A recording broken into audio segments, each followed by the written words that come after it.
cancel culture is about canceling. Up yours. Woke moralists. Up yours. Systematic bullying that's happening. And they believe that they did that. Woke Cocaína.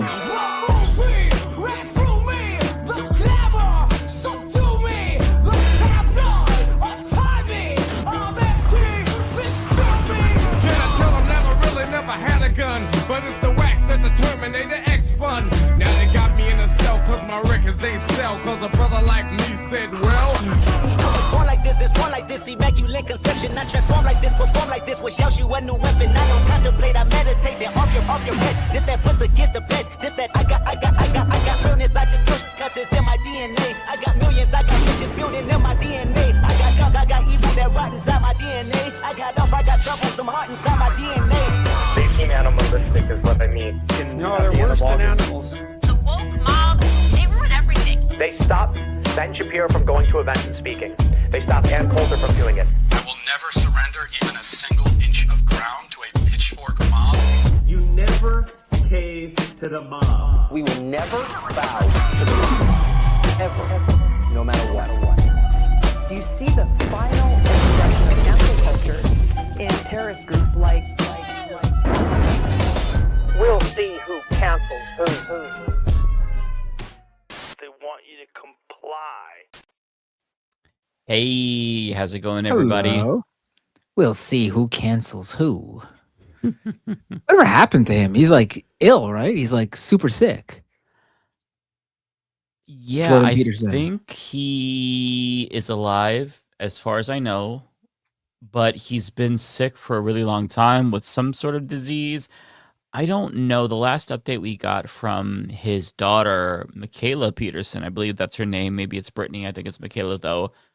No, it is Michaela. Yeah. It is Michaela. Brittany. Okay. She looks like a Brittany, so I don't know. I want to call her a Brittany, but I heard that he wasn't doing great. He was in the ICU, but he was out, and it's been a long road. I don't know if we heard anything since then.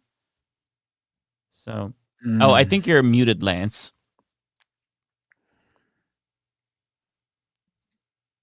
Still muted. Hello? Lance?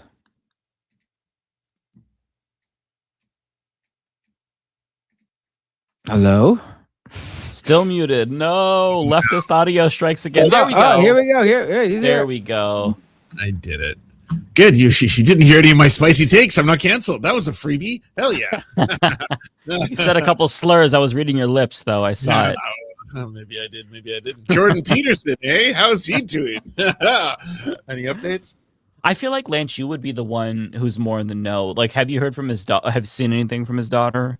So the last we heard, he had been poisoned by the black mold from not cleaning his room adequately, and he had been sent to the ICU. You were completely correct on that. And then she went on Piers Morgan to say that actually she's got a stronger theory that it's demonic forces, that it's some kind of satanic force that's doing this because he's become such a champion for Christianity, which is kind of a funny way to throw your dad under the bus because like he doesn't overtly say that he's a Christian soldier. He likes to keep that card very close to the chest, but she was pretty quick to be like, I think it's because he speaks so much in the light name of Christ, so that's why the demons are fighting this. But yes, I mean that'll do it. This is all the more reason why you should worship the devil, because he's not going to attack you, send his demons after you. So everybody, if you're watching this, learn from Jordan Peterson.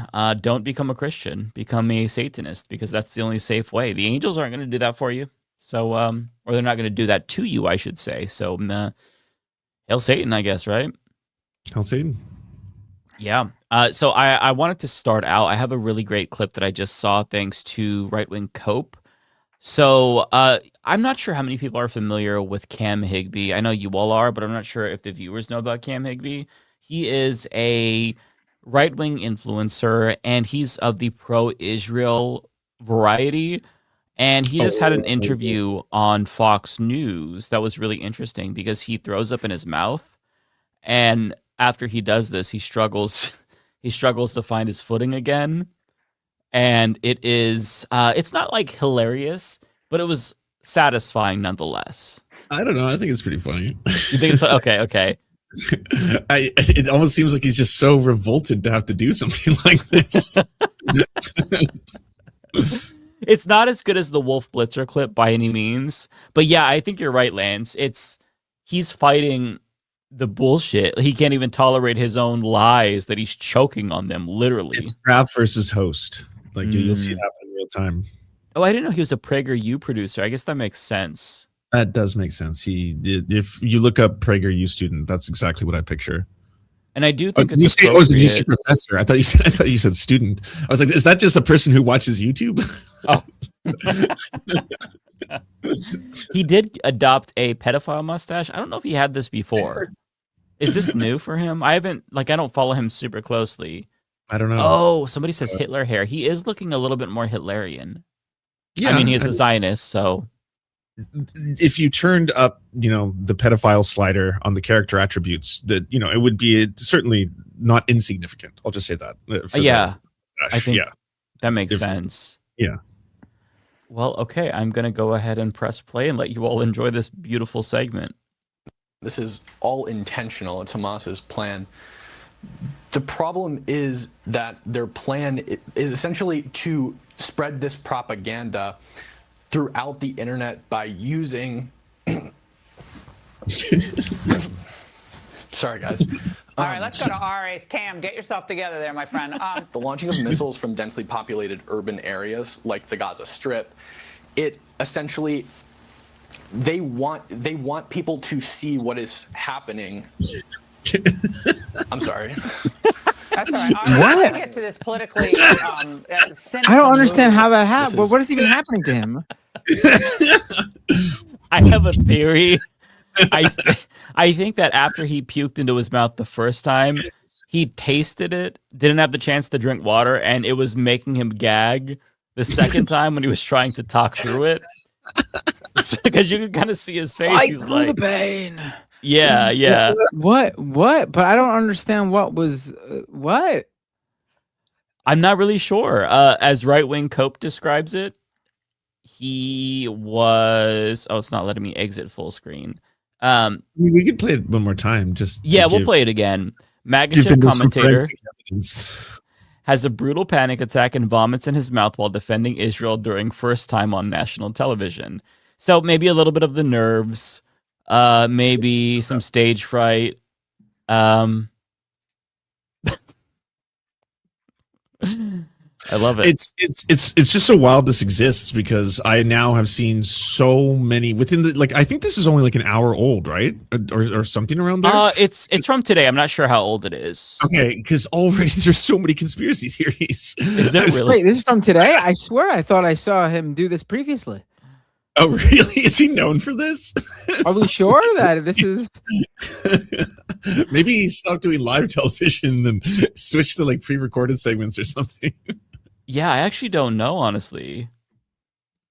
Okay, let me press play. This is all intentional. It's Hamas's plan. The problem is that their plan is essentially to spread this propaganda throughout the internet by using sorry guys. All right, let's go to RA's Cam. Get yourself together there, my friend. The launching of missiles from densely populated urban areas like the Gaza Strip, it essentially they want people to see what is happening. I'm sorry. That's all right. Ari, I want to get to this politically yeah, that second one is really weird. Intentional. It's I'm sorry. I don't know if he got nervous and lost his way. I don't Yeah. I think he was super duper nervous. I feel like he's been on Fox News before though. So, but according to Right Wing Els or Right Wing Cope, this isn't his first time. I mean, to be fair, I would almost vomit too if I had to spew that level of bullshit. But I do want to share. It's reminding me of this clip from Wolf Blitzer, the GOAT. We talked about this on Leftist Mafia, I'm pretty sure. but he was talking to Jamie Raskin, and he was about to lose his shit. And this is, I don't know if this is still as funny to me as it was the first time I saw it, but let me press play for people who haven't seen this yet. Shitty, like, quality video, but just, like, pay attention to Wolf Blitzer. Looks like a majority of the justices, the conservative justices, arrived at the oral arguments today with their minds completely made up. Of course, they're using different Watch closely to hang their hats on. Some of them seem to think that the president is not covered by Section 3 of the 14th Amendment, which the rest of them, I think, agree is ridiculous. The others seem to be congregating around the argument that was offered by Trump's able lawyer, basically making. He's like, shut the fuck up, hurry up. Oh no. Disqualified from holding office, but he's not disqualified from running for office. And if he were removed from the ballot in Colorado, as the Colorado Supreme Court found, oh no, you can see the oh no, contractions are happening more quickly. And then they get away. Oh wow. Oh, I feel like this is the shorter version. I don't know, maybe the better quality one. Like, I really like, look at like, but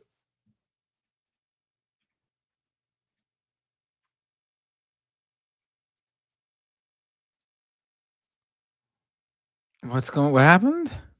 This is just a better quality one. Oh, okay. I think it. We've switched to pure dead air. That right there. Damn.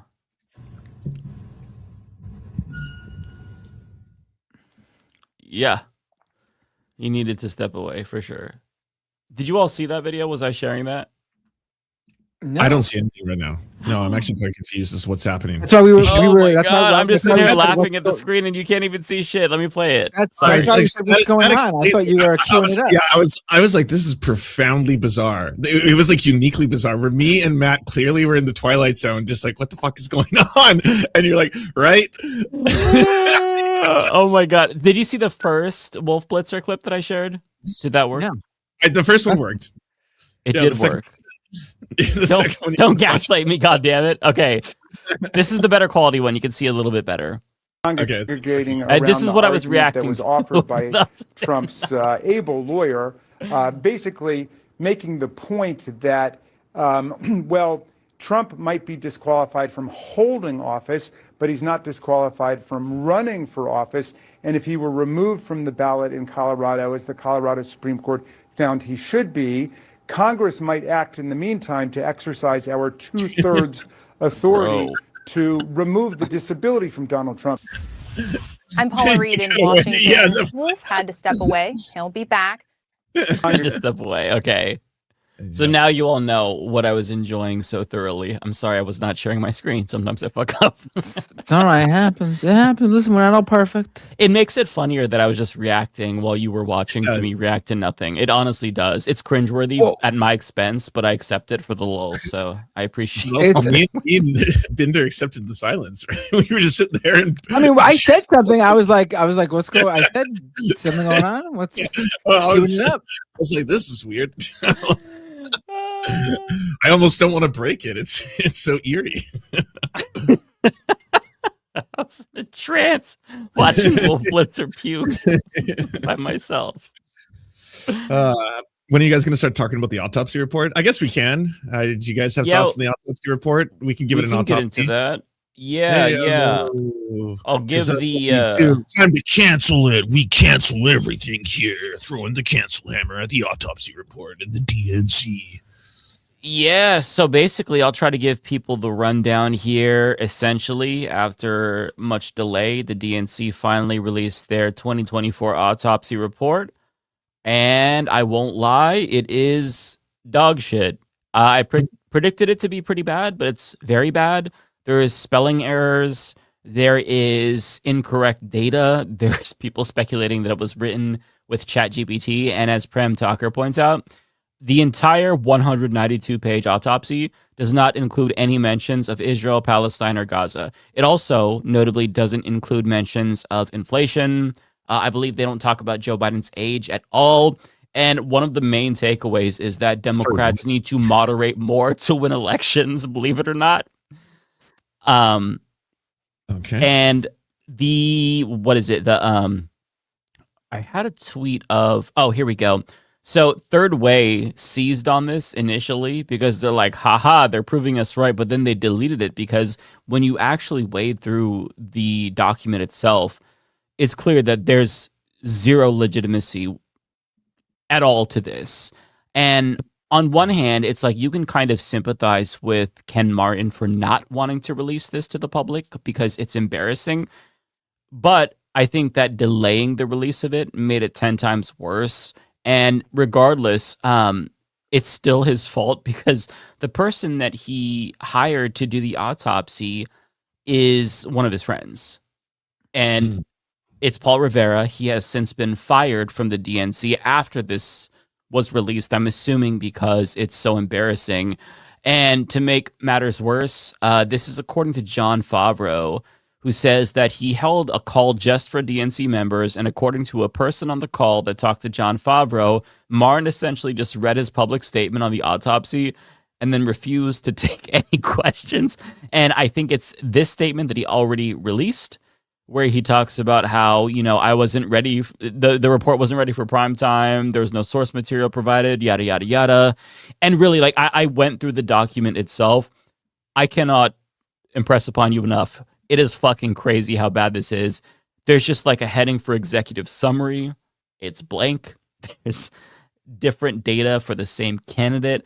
It is really, it shows you how unserious Democrats are. I don't know if Prem Tucker had any additional information here. He kind of has a thread. I don't know how much it cost. I would imagine it was fairly expensive. But this is also important here. I wanted to point this out.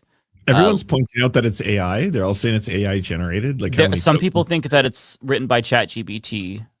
I cannot confirm or deny this, but I think that those suspicions are valid. Although, again, we can't really tell. And other people are saying that ChatGPT would have done a better job. I mean, yeah, that's a really fair point. I want to go back Jones in both directions. There's like there's potential on both sides here. I mean, that's fair. But to go back to the zero mentions of Israel, Palestine, and Gaza. So the IMEU. So I don't know if anybody remembers, but sometime late last year, I want to say, maybe it was early this year, the IMEU, they talked to people. I think they might have actually talked to Paul Rivera themselves about how the autopsy definitively showed that Kamala Harris lost a significant amount of support specifically because she refused to break with Biden on the genocide. And they're kind of confirming that information is being withheld, maybe from Ken Martin, maybe from Paul Rivera, but we're not getting the full picture. So he says, while Institute for Middle East Understanding responds, Ken Martin should release the information that the author of the autopsy told us clearly and unambiguously. DNC officials' review of their own data found Biden's support for Israel to be a net negative for Democrats in 2024. So yeah, they are saying they told us this. And I mean, look, it's not surprising that they weren't going to be serious about this. I think that the fact that Ken Martin hired his friend is deeply unserious in the first place. I want to, like, this is conjecture on my part. It feels like he hired his friend to produce the results that he wanted to see, to kind of confirm their pre-existing ideas of why Kamala lost, primarily because, of course, she didn't do enough to reach out to conservatives and anti-Trump Republicans. There were some things in it that I think were valuable, but almost so obvious that it didn't even make sense to include it. Like, being anti-Trump exclusively was not conducive to more turnout.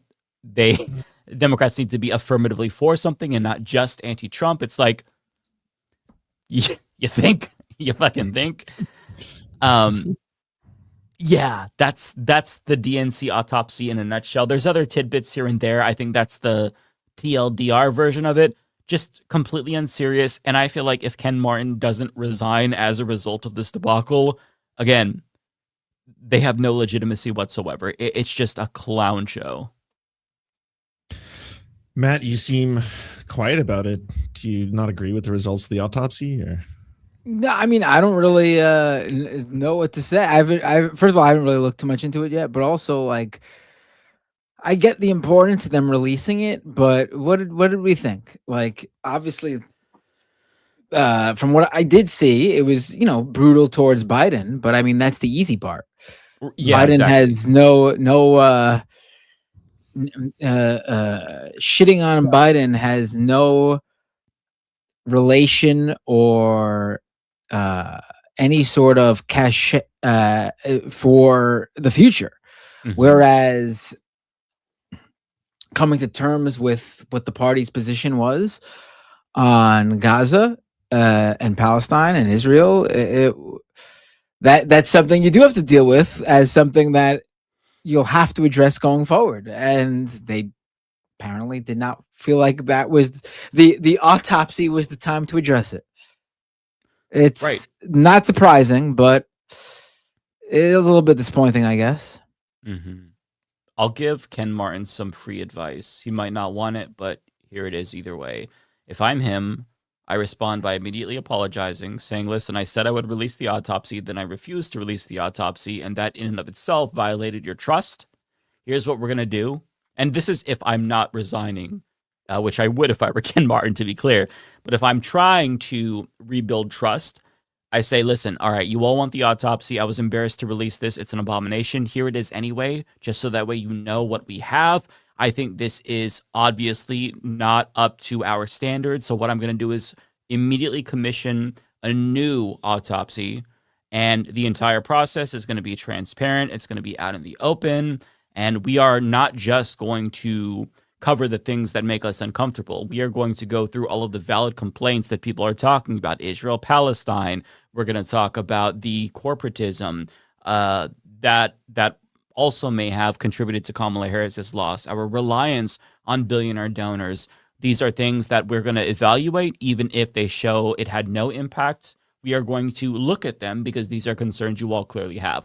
It's just always kind of a sweeping shit under the rug and hope that we forget about it, or we get mad enough at Republicans that we give them a pass. And they've been doing this now for so long and they've been getting away with it. So why would they change? They kind of just, if you're Ken Martin, that, the election is going to probably go in Democrats' favor, at least in the House. You can put that feather in your cap and be like, I did this, even though it's bullshit and it's kind of automatic because of the climate that we're in, because of dissatisfaction with Donald Trump. And by the time he's out of that position, maybe there'll be a Democratic president again because of sheer momentum as a result of anti-Trump fervor, but he'll change nothing. And then they'll lose the subsequent cycle and we'll get an equally shitty DNC chair. And we're right back to square one where they hide the reasons why they lost the next election, 2032 or whatever the fuck. I just feel like it's a cycle that keeps repeating itself. And I guess I'm not shocked at all by the handling of the situation. The DNC, they keep stepping on rakes, not because they're doing this accidentally, because they're choosing to step on rakes. Like a month ago, didn't they just vote against condemning AIPAC and not making a statement on Israel? I mean, they just did this. Year after year, they're given a chance to vote against, corporatism in the party, and they reject it. So if they don't want to change, there has to be some accountability, and there is no accountability. So why would they change? Why hold themselves accountable? There's no mechanism for that. Voters know that if they don't support Democrats, then it's Donald Trump. They still have that gun held to our heads. So why change? Just fuck them. Just keep on chugging ahead. And, the only thing that is surprising to me, I guess, about this entire thing is that Paul Rivera was fired. But if I had to guess, this is just a way to placate us. Give it like 2 years. He'll be the chair of the DNC or some shit. Because every single fucking loser in the Democratic Party, they always fail up. They seek them out Like, as soon as Jamie Harrison lost to Lindsey Graham, it's like, you're our next leader. You know, how many losers do they promote? The only way to really get ahead in the Democratic Party is to either be a prolific fundraiser, take lots and lots of money from large multinational corporations, governments, or billionaires, or you lose an election. That's a great way to fail up. Not much else to say, right? Yeah. I mean, you summarized it perfectly, really. Thank you. Well, on the note of shitty opposition, there's also Abigail Spanberger. And so for those who are watching on my channel, I put the most cursed thumbnail ever because I didn't know what to title this, but I figured we'd talk about it. The question is whether or not Abigail Spanberger is going full Fetterman, because ever since the Virginia Supreme Court blocked the voter approved maps and she decided to do nothing about that in response, it seems like she's like, all right, well, I already pissed off the Democratic base for not, and I'm kind of psychoanalyzing her, right? I don't know what's in her head, but she got a little bit of criticism and she's going full Fetterman, seemingly. She's been on a fucking tear. So let me show you this from Carl Begier. It's all... She's the first woman governor of Virginia. I'm just not totally familiar with her, so I'm looking her up right now. But I should have started with that. I'm sorry. Oh, no worries. Looking at this, I mean, that doesn't surprise me too much, I guess. Like, that doesn't feel like an area where someone suddenly flipped to be way more right wing, and I'd be like, oh my God. I mean, how could they, you know? Yeah, she was always a centrist Democrat, but it really felt like she wasn't the shittiest centrist Democrat. She was never really a progressive. So to say, I guess to say that she went full Fetterman would be a bit of an overstatement, since she never purported to be progressive. Or did he just campaign and then the opponents were the ones who were like, he's a socialist, like, soon will the Fetterman come? Like, all that kind of stuff was like right-wing ops and stuff like that. I mean, he campaigned with Bernie in like the that's true. He did prime of the Bernie-crats, like even in 2016. So it's not like he was the most progressive ever. There was always some red flags, but there was this idea that he at least was like a Bernie flavored populist. So it was more of a bait and switch with him. Whereas with Abigail Spanberger, at least I can say she never told anybody she was progressive. But just within the last week, this is all the shit she vetoed. So last Friday, she vetoed a bill that would have expanded and protected collective bargaining rights for state public sector workers. I mean, didn't even Gavin Newsom support? Like, or no, he supported sectoral bargaining, right? I'm pretty sure that's what it was. But like, she vetoed this. On Tuesday, she vetoed legislation that would have protected voters from illegitimate purges from voter rolls.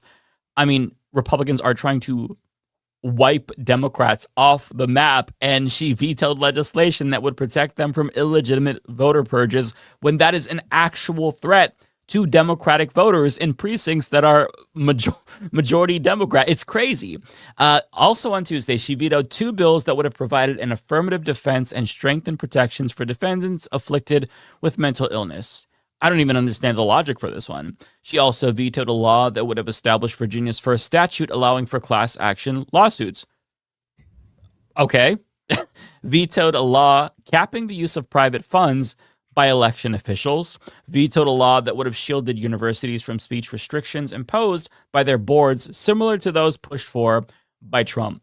On Wednesday, she vetoed a bill that would have outlawed ICE arrests at courthouses, polls, schools, and hospitals. Is she up for re-election soon or something? Like, is this all just to be like to circumvent her opponent and so say like, I'm more right-wing than they'll ever be?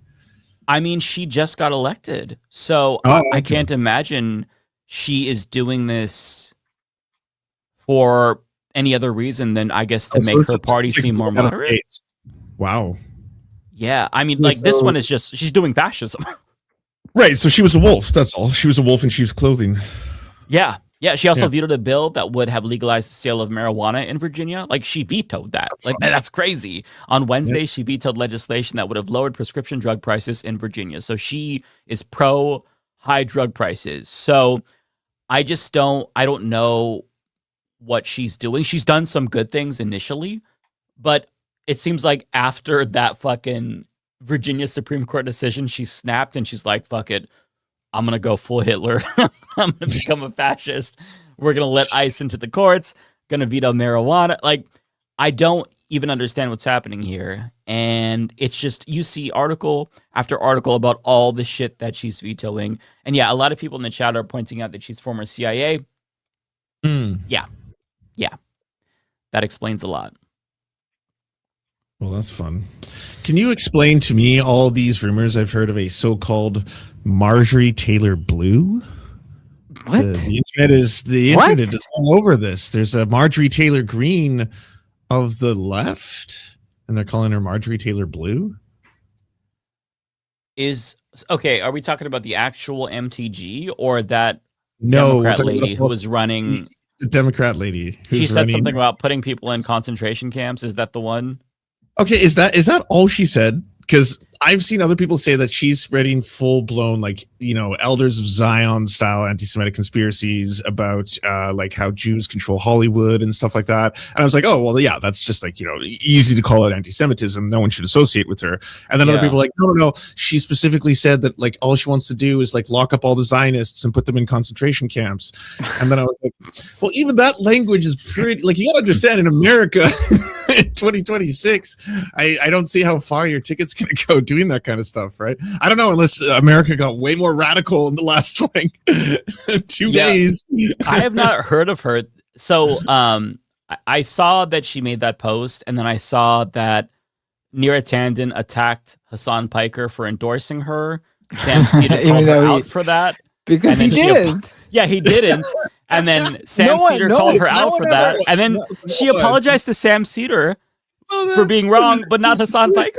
I'm so sorry. No one ever heard of this woman before. Yeah, I don't know who she is. Yeah, it's Marie Galindo, right? Is it Marie? She's some hero of the left or something. No one knows. No. I'm not saying she is. I'm more curious. Who is this person? Because I saw people being like, "Oh, the left has Marjorie Taylor Blue now." And I'm like, "What the hell? When did this happen?" I thought they were talking Jackson Hinkle or something like that. It's Maureen Galindo. I was thinking Marie. Yeah. Let me see here. Marie. I'll pull it in. No, I mean, yeah, I don't know who this person is. Never heard of him. Yeah, the first thing that I heard of them was that Instagram post where they talked about putting people in concentration camps. And okay, there we go. Okay. Can I see? Oh, here we go. There's the actual Instagram post. Let me just go straight to the source.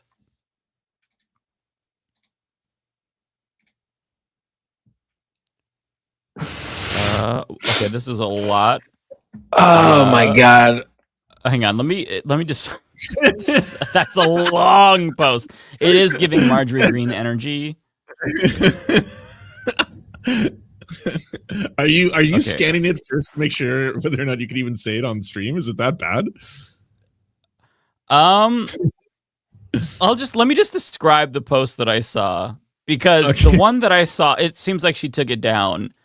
The one that I saw, she was talking about throwing Zionists in using ICE detention facilities to convert them into concentration camps for Zionists, and putting pedophiles in there too, who she wants to kill. And my takeaway from that is, hey, it feels like this is so stupid that you have to be an AIPAC paid op. Like you're kind of you're giving them so much ammunition. Like, are you on their side? Very, very bizarre thing to go for. Yeah. I mean, it makes no sense. Aside from not agreeing with it, just from a strategic standpoint, if you're running for office, who says that shit? From a leftist perspective, I want to kill all the pedophiles myself, shoot them all dead. Okay, what are your policies like?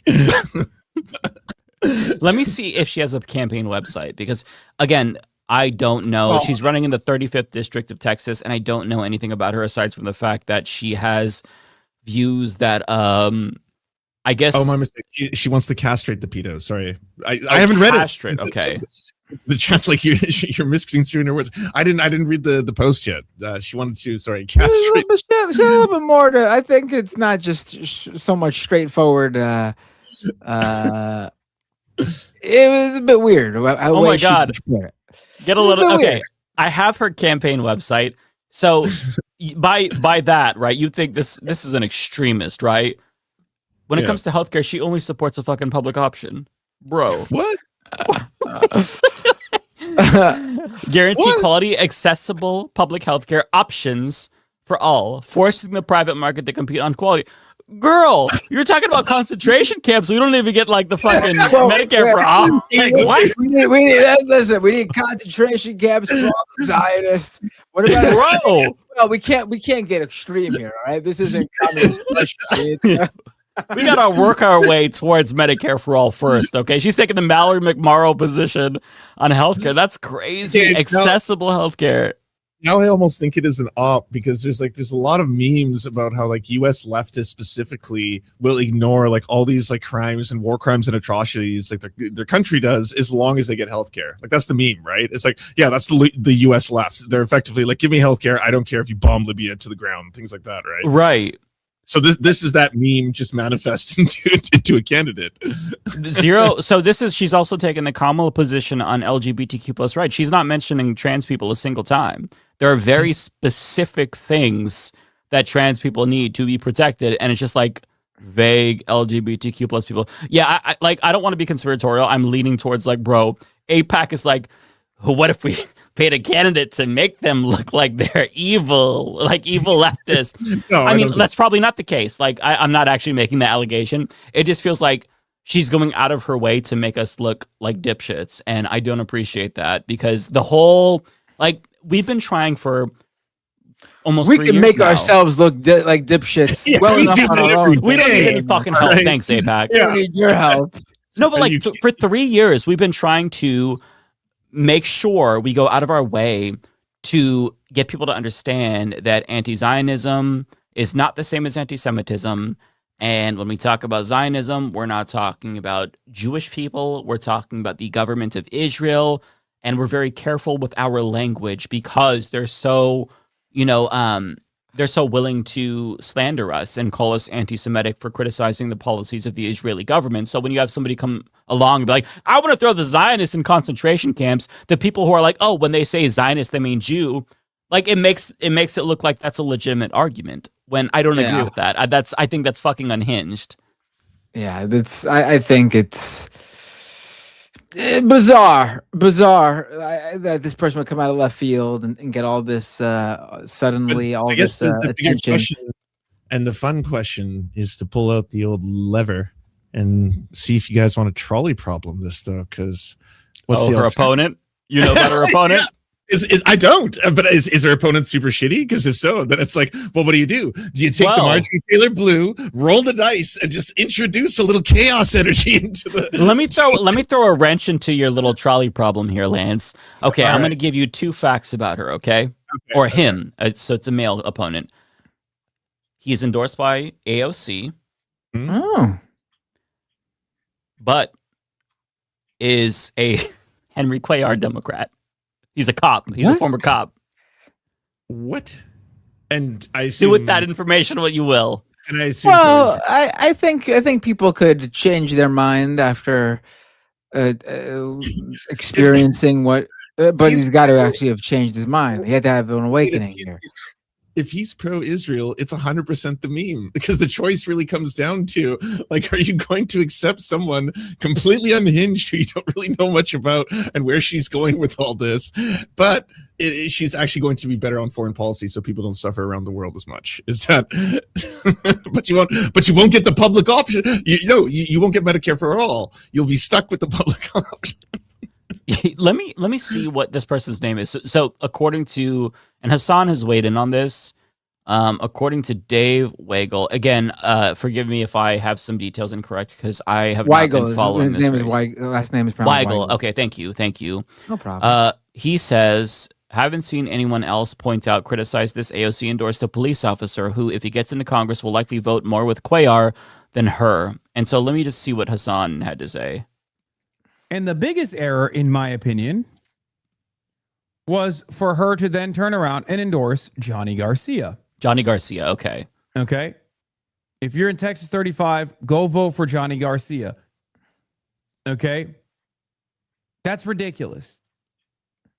You are under no obligation at all to endorse and push for a fucking sheriff that is pro-ICE. Whoa. No, what? And also Whoa, I take back pro-Israel. what I said That's about, crazy. but people could change. What? He's okay. Apparently he hasn't Like, changed. even if I'm looking he at his somehow platform. wins and is a part of this coalition, then that's fine. Oh my god, that's really bad. You're kind of pissing me off. Anti-Semitism is not a negotiation tactic for the cause. We should be principled in general. Okay, so I pulled up his. I would say AOC then. I just wouldn't endorse. Like you could safely say, yeah, don't endorse the candidate who's talking about building the concentration camps for pedophiles, but also I wouldn't endorse the pro ICE guy either. Like I would sit this one out. You don't have to absolutely endorse every candidate in every riding. You don't. I would definitely sit this one out. So if you look at his he doesn't have much of a page. Healthcare affordable. So he wants more subsidies for the ACA. So his opponent is a little bit better on that, for what it's worth. He does want to stop lawmakers from trading stocks, but when it comes to immigration, you can very much see the cop come out in him. Our immigration system is broken, and it will take serious lawmakers together from both parties, as well as labor and business interests, okay, to forge real solutions. Comprehensive immigration reform includes border security and knowing who enters our country, as well as orderly pathways to citizenship, work visas, and meeting our economic needs. And we also need serious reforms to ICE, so not abolish. That's important to note. Refocusing the agency and on targeting sex traffickers, human traffickers, and other serious criminal networks. So you can already see, like, this dude is just going to be a conservative based on this. Create pathways to higher paying jobs. Bro, he's like incrementalisming the fucking like a job. I don't even know what to make of this. He's against tariffs. What are the endorsements? Okay, so he has Buttigieg and Kesar. Wow. That's a weird combination. Yeah, I'm assuming AOC is gonna be here. In the roster. Huh. What the fuck? Who's this? Is this Castro? Joaquin Castro. Yeah. Okay, Julian is the better twin of the two. Congressman Lloyd Doggett. This is weird. He's got a sheriff, so that's a red flag, and a sheriff in a cowboy hat. So double red flag.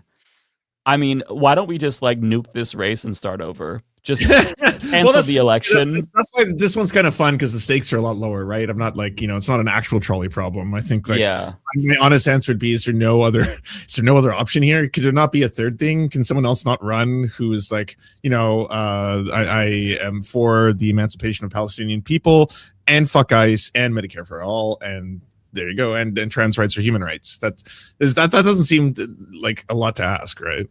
Right. No. I feel like that's not unreasonable, but I guess it is.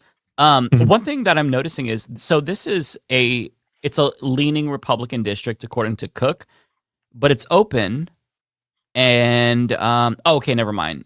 It looks like it's a new district because it was previously held by mostly Greg Kasar. Let me share what I'm looking at here. You know what else is interesting though? What if she can corner that coveted right-wing vote that the Democrats want so badly, because one of her policies is castrating pedophiles? Like if she makes that her slogan, for Congress, castrate the pedophiles. But they're pro-pedophile now, so that might offend them. Oh, that's true. That's the problem. Yeah. Well, she's a little bit too late on that. Yeah. So it's probably going to be a Republican that wins. Although, I mean, if it just leans Republican in this climate, maybe they have a chance. I don't know what to say. I don't know what to make of this. I think that it's a little bit demoralizing to see this. But if you're feeling depressed, look at the results from Tuesday. It was much, much better. We got Chris Rabb and Charles Booker. He won in Kentucky, so it's going to be an uphill battle. But Chris Rabb is almost certainly going to be a member of Congress. So let's take the dub, because goddamn, some of these races are really, really depressing. That's wild. And yeah, and on the subject of like Republicans loving pedophiles, as you all know, Thomas Massie was ousted because he tried to release the Epstein files. I feel like that is such an embarrassment for the Republican Party. But if you look at the reaction, I mean, you have a hyper online libertarian portion, mostly younger people who were really pissed off. But like most of the chuds were celebrating. They were doing the double jerk off dance. They were spitting on Massie, pissing on his grave, his political grave. And I feel like that is so unhinged because, again, he got ousted because he tried to release the Epstein files and he didn't take money from Israel. This was the most expensive House race in the history of the fucking country. And it just goes to show you, you can't defy Donald Trump, even though he's unpopular. He's still the king of the Republican Party. And you got to be pro-pedophile if you're a Republican. And you got to be pro-Israel. Because the boomers, like, sure, younger Republicans who watch Candace Owens and Fox News, they're more anti-Israel. But older Republicans are still very much pro-Israel, and they don't tolerate that shit in primaries. So it's really bleak for the Republican Party. It's looking a little bit better in the Democratic Party because it seems like the Democratic Party base really is voting for more progressive options. And I'm going to be cautiously optimistic about that. We'll see how 2028 goes. But the Thomas Massie situation was actually crazy because if you look at his voting record, he genuinely is a very, very loyal Republican. He just deviated on a couple of issues and Trump destroyed him, primarily because he pulled the string that could unravel this whole pedophile cabal that's starting to unravel it. It hasn't led to any consequences, of course. Trump's not going to spend a day in prison for touching kids, but it still exposed him, and it was delegitimizing. So that's enough. He's insulted by what Massie did, and it destroyed him. It destroyed Marjorie Taylor Greene, and it is maybe going to destroy Lauren Boebert, although she's like doing everything she can to lick his boots currently because she doesn't want to get on his bad side. I agree with everything except Marjorie Taylor Greene. I think she just quit. That's true. That's true. Yeah, she couldn't take the heat. Hero or a martyr. Yeah, she's not a martyr. The heat that she's been dishing out to like trans kids for years, right? Oh, yeah. Oh yeah, I'm getting all these angry people saying mean things about me. I was like, that's what you do for a living. Yeah, I feel no sympathy for her whatsoever. I don't buy this bullshit that you see pushed from some people on the left that she we should embrace her. No, don't make her the Liz Cheney for leftists. She's a piece of shit. Carlson. Have you seen how many people are doing like not even like 180s on him, but they're just like that thing where it's like, I hate to be the next person to have to point this out, but Tucker Carlson is making a lot of sense these days. You're like, what, the broken clock on this one issue is making a little bit of sense. Like, wasn't it like a couple of weeks ago, or maybe it was a couple of months ago? But he released a special on how he got attacked by demons in his bed at home, and he said he has claw marks. Like he didn't show them. That's a fucked up thing to say, that I've got the claw marks of demons on his body. I mean, it could be like the 3 giant dogs that sleep in his bed with him, but yeah, he admitted this, didn't he, in the same fucking segment? He's like, oh, I have like 3 or 4 big dogs that sleep in my bed with me. Hounds or something. I know. Why would you have scratches on your back? That's crazy. Demonic forces. I've had scratches on my stomach sleeping with dogs because my dog's like clawing at me, open the blanket, I want to get under. That's what they do. Don't sleep with them in the bed, or otherwise they're going to act like demons and they're going to claw your back. It's crazy to me. Well, that's like, oh man, that's the one I don't understand at all. Is the Tucker Carlson one? I just feel people have really bad short-term memories. Like I don't want to say this to sound like the cancel culture Karen or something like that. I would prefer if less people were shitty. Like I would prefer if Tucker Carlson was on a genuine pathway to bettering himself. That would be awesome. Mm-hmm. And then I'll see all these clips from him being like, yeah, maybe we shouldn't be so mean to Palestinians. I'm like, okay, he's crossing below the threshold of bare level humanity. And then next week it's like he's got Nick Fuentes on his show and they're talking about how porn makes you gay and trans and not like a shred of irony. And for like 40 minutes straight with a Nazi just being like, yeah, watching porn makes you gay, man, like all this kind of stuff. Like maybe that's his origin story. I don't know, but like that's just fucked. I don't know. Yeah, not to mention the pro-Hitler historian he brought on his program. I don't remember the guy's name, but he was basically saying that, Hitler wasn't the biggest villain of World War II. Yeah. Or I don't know if he worded it that way. He might have said something like Winston Churchill was the biggest villain of that time. And it's like, forgetting anybody, bud? Like, anybody at all? And yeah, it pisses me off because if you're a leftist and you see a Republican saying this, I think that the obvious response is, good. I'm glad that they're saying this because at the bare minimum, it will cause infighting within the Republican Party, and we want our opponent to be weaker. Oh, so yes. that's great. Yes. But you also, I would like a strong Republican Party. yeah, like Obama and Pelosi, right? Love that. Oh, Harris. But loved that I too. mean, how do you get so excited for somebody saying something when the left has been saying this for years? We've made all of these same points, but better, and we have better politics, and we're much more consistent when it comes to human rights. But yet, Tucker Carlson gets all the credit. It's like fucking stolen valor. Although I think that the reason why you see TYT in particular and that ilk make so much of a fuss about Marjorie Greene and Tucker Carlson is because I think that they are their path towards republicanism. It's a really straight line from populist left to populist right because they agree with them on immigration, on homelessness, on so many other issues, on crime, and policing, like all that exactly. stuff. Oh, yeah, So I genuinely think that this is like, oh, it's a logical leap. It doesn't look like I sell out. It's not as sharp of a turn as Dave Rubin was or Jimmy Dore. This is more logical, where it's like it's a different brand of populism, where we, find some agreement. Maybe we have a lot of disagreement, but I feel like this is their path to republicanism. And that's why every single one of them is such an opportunistic grifter, right? Like, it's not as like they're ahead of the curve. That's what I've been thinking when you see people like Megyn Kelly and who's else in the shit list. Well, I mean, Alex Jones is just going to be in his own world, but yeah. Same thing with Nick Fuentes and all these people now who are basically now anti-Trump and they're like defectors and all this kind of stuff. Every single one of them is just seeing the writing on the wall, right? Like Trump cannot be the future of the right forever. This all has a finite limit to it, and right now he's like historically unpopular, and like even a lot of people on the right hate the fact that he like just won't stop war. He just loves war. Just loves doing war. It's not really popular right now. So I think a lot of them, that's more what they're seeing than anything else. Except for Candace Owens, who is on a holy war to take down Erica Kirk, and I am so here for it. And please continue, go harder, comrade Candace. I want to see more of it every day. Right. You're some of the best content on the internet right now.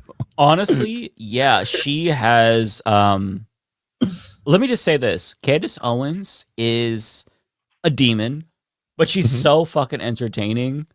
And the way she is going after this grieving widow, as Ben Shapiro would put it, I've got to say, I'm living for it like you are, Lance. I think it is so entertaining. Have you seen her versus Nick Shirley? I saw a little bit of that. Can you give us the rundown? Because I feel like this is my cup of tea. So if anyone doesn't know, Nick Shirley is the guy who did the whole, what is it, the Somali daycare scandal, fake documentary guy. Anyways, he's got a video where he goes to Brazil. And in Brazil, he travels there with his friends, or sorry, not with his friends, but his crew and his fellow workers. And they're trying to find out what caused the poverty of Brazil. And obviously they go towards gang violence. It's all the gang violence. It's because of gang violence. Gang violence is so scary. And in it, he interviews, and according to him, actual Brazilian gang member. And it's really scary. And like, blah, blah, blah. Well, Candace Owens calls him out for it. And unfortunately, she goes to Alex Jones. Like, she says to him that the reason that you're experiencing all this, etc., is ultimately because he's a Fed and he's CIA and he got access to like high-ranking gang members. That's the only reason. But in the process, she called him a white boy, which I guess was just like that was something that on the right they hadn't experienced. This was like baby's first prejudice or something like that. Because is being called a white boy even offensive to them? It was deeply offensive. Like, he went on to like the Patrick Bet David podcast to talk about it. He's like, I don't know why she would, call me a white boy. And all this kind of, he's like, she called you a white boy? A white boy? You? Just like, this is so funny. Is he purporting to be Latino or something? No, I genuinely don't understand it.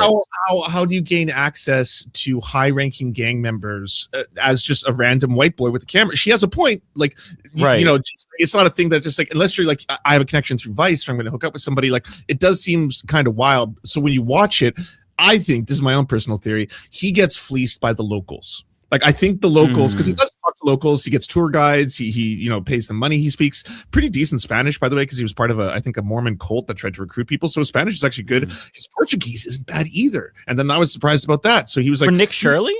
Nick Shirley, like, he speaks every language but English. It's so wild, and he's just like, it's walking around. But in the middle of it, obviously, all I'm thinking is that, like, you know, if this happened here, if someone came up to me and was like, I really want to meet the dangerous gangs of Vancouver, but yeah, I'll hook you up, man. I know some people, like, they're crazy, man. You know, I would do that, and then all it does is he goes somewhere with someone with a tour guide. Nonetheless, they cut to him inside of an area where they turn on flashlights only, so it looks all spooky, and then someone comes out with their face covered, and all Nick has to say is like, how you doing, man? And immediately he's just like, I love to kill cops. I'm a cop killer. I want to kill all the cops. My favorite thing is to kill all the cops. I'm here to kill cops. My favorite thing is killing cops. I love the blood of cops. Like, and you're like, oh my God.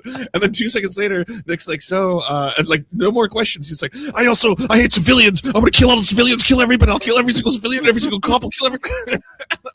I'm like, wow, this is the baddest motherfucker that ever existed. Or, you know, maybe he just gets people to open up. He's got that quality about him. They just like, they want to share everything. Yeah. That's crazy. So I think she gets a half win here. I think she's right in that I don't know if he actually interviewed real gang members, but I don't think it's proof that he's a CIA or a Fed. Yeah, no, I think that your interpretation of it makes the most sense, because he's very clearly ignorant. They can exploit his ignorance. I'm sure that, like, he is paying them to give him the hookup. So I mean, if you're trying to make money off this dumbass foreigner, why wouldn't you be like, yeah, I know where the gangster is, let me get him? Yeah, exactly. yeah. Oh my God, he was here the whole time. Mike, no. God, I'm actually blown away that he speaks more languages. Spanish. Yeah, his Spanish is pretty good. I was actually was like, wop. And then a bunch of people in the chat were like, oh, it's because he was like in a cult and they tried to recruit people from Mexico and stuff like that. So that's is he from Mexico? No, he was in a Mormon cult. I think, like, so I'm not sure how familiar you are with Mormonism, but like, I believe when you reach 16 or 17, you basically have to go on your, I forget their particular name for it. You and one other Mormon have to travel to another country. It could be anywhere in the world, right? You never know where you're going, right? And you're like a missionary, Yeah, you're a missionary. Right? And you go there to try and recruit as many souls as you can to Mormonism while you're there. So if you're going somewhere, you know, if you're going to Mexico or a lot of Central South America, you'd have to know how to speak some fucking Spanish, because you're not going to be able to just walk around there walking up as a gringo. You know, like, right. Hola. You know, like, obviously someone's going to be like, hey, what the fuck? Hola, ¿cómo estás? Yeah. Te gusta Dios? Donde es el baño? Yeah. Por Dios. That's interesting. Wow. I'm honestly, like, I never thought that I would be impressed. Like, this person is, like, I don't know how to describe it without sounding ableist. I'm not trying to be ableist. I feel like I guess I thought he didn't even know how to read. I did as well. I also thought he was illiterate, but that was I also thought he was illiterate. Yeah, and I thought he had a handler who like typed his tweets for him or something. I don't know. Right. You hear him and it's very clear he's not intelligent. Yeah, but that has nothing to do with something innate, inherent, or genetic. I just think right. For a reason he didn't want to read in school or something. I don't know what it is. He chooses to be a dumbass. He basks in ignorance. He's very clearly a dipshit. So yeah, that's a little bit shocking. Yeah. Wow. You never know. Maybe a fucking random Trump supporter you see at the store with their mobility scooter and MAGA hat and little American flag attached to the back. They could be a fucking idiot savant. They could know 14 different languages. They could know how to read. It's crazy. You never know. Maybe don't judge a book by its cover. Or do. I think you're giving him a little bit too much credit. Wow, he gets can speak a few languages. I mean, Well, because like Lance said, yes. he don't even speak English. That's why it's so wild to me. Somebody in the chat was like, as soon as we brought up Nick Shirley, they're like Belenovit or whatever the fuck he said, like in that interview where there's a clip of him saying something about somebody asked who he thought a benevolent billionaire was, and he was like, "What is Belenovit?" or some. I don't remember the way he mispronounced it, but it was like, bro, you have to be fucking trolling. There's no way you're like 23 years old. Oh, it was benevolent. That's what somebody says the way you put it. Yeah, it was so jarring where it's like, okay, he's probably trolling, right? And then the more you hear from him, it's like, oh, he's like, actually, he's not trolling. He's just a dumbass. Man, right wingers, they never cease to amaze me and disappoint me and disgust me. Oh, speaking of him, there is this photo that is on Twitter. He is now in the White House with Howard Nutlick, and they're doing a cool guy pose. I don't understand. Like, this dude has access to every single politician. I don't think that it's wrong to speculate if he's a Fed. Because like from he a did YouTube get to video, go. He went to the prison camps in Ecuador and got to do a full tour of the complex to promote prison labor. That's one of his videos. Okay, that's so suspicious. Who gets that access? one? Is right. That one's really sus. Like, you'd have to have direct connections with the Trump administration and then also Ecuador. Yeah. Did he not go to Israel as well and Gaza in particular? Oh, I didn't know that. I can't remember. I know he went to Israel. I can't remember specifically if he went to Gaza or not. But I mean, I feel like this. Listen. Okay, he made that viral YouTube video about Somali fraud. There was zero journalistic value to it whatsoever. It went viral, but there's so many propagandists on the right who produce this type of low effort bullshit. Why is he the one that gets all this access? It's crazy. It's like, I don't know. It just is a little bit suspicious to me. I know for sure he's coordinating with them, but is he on the payroll?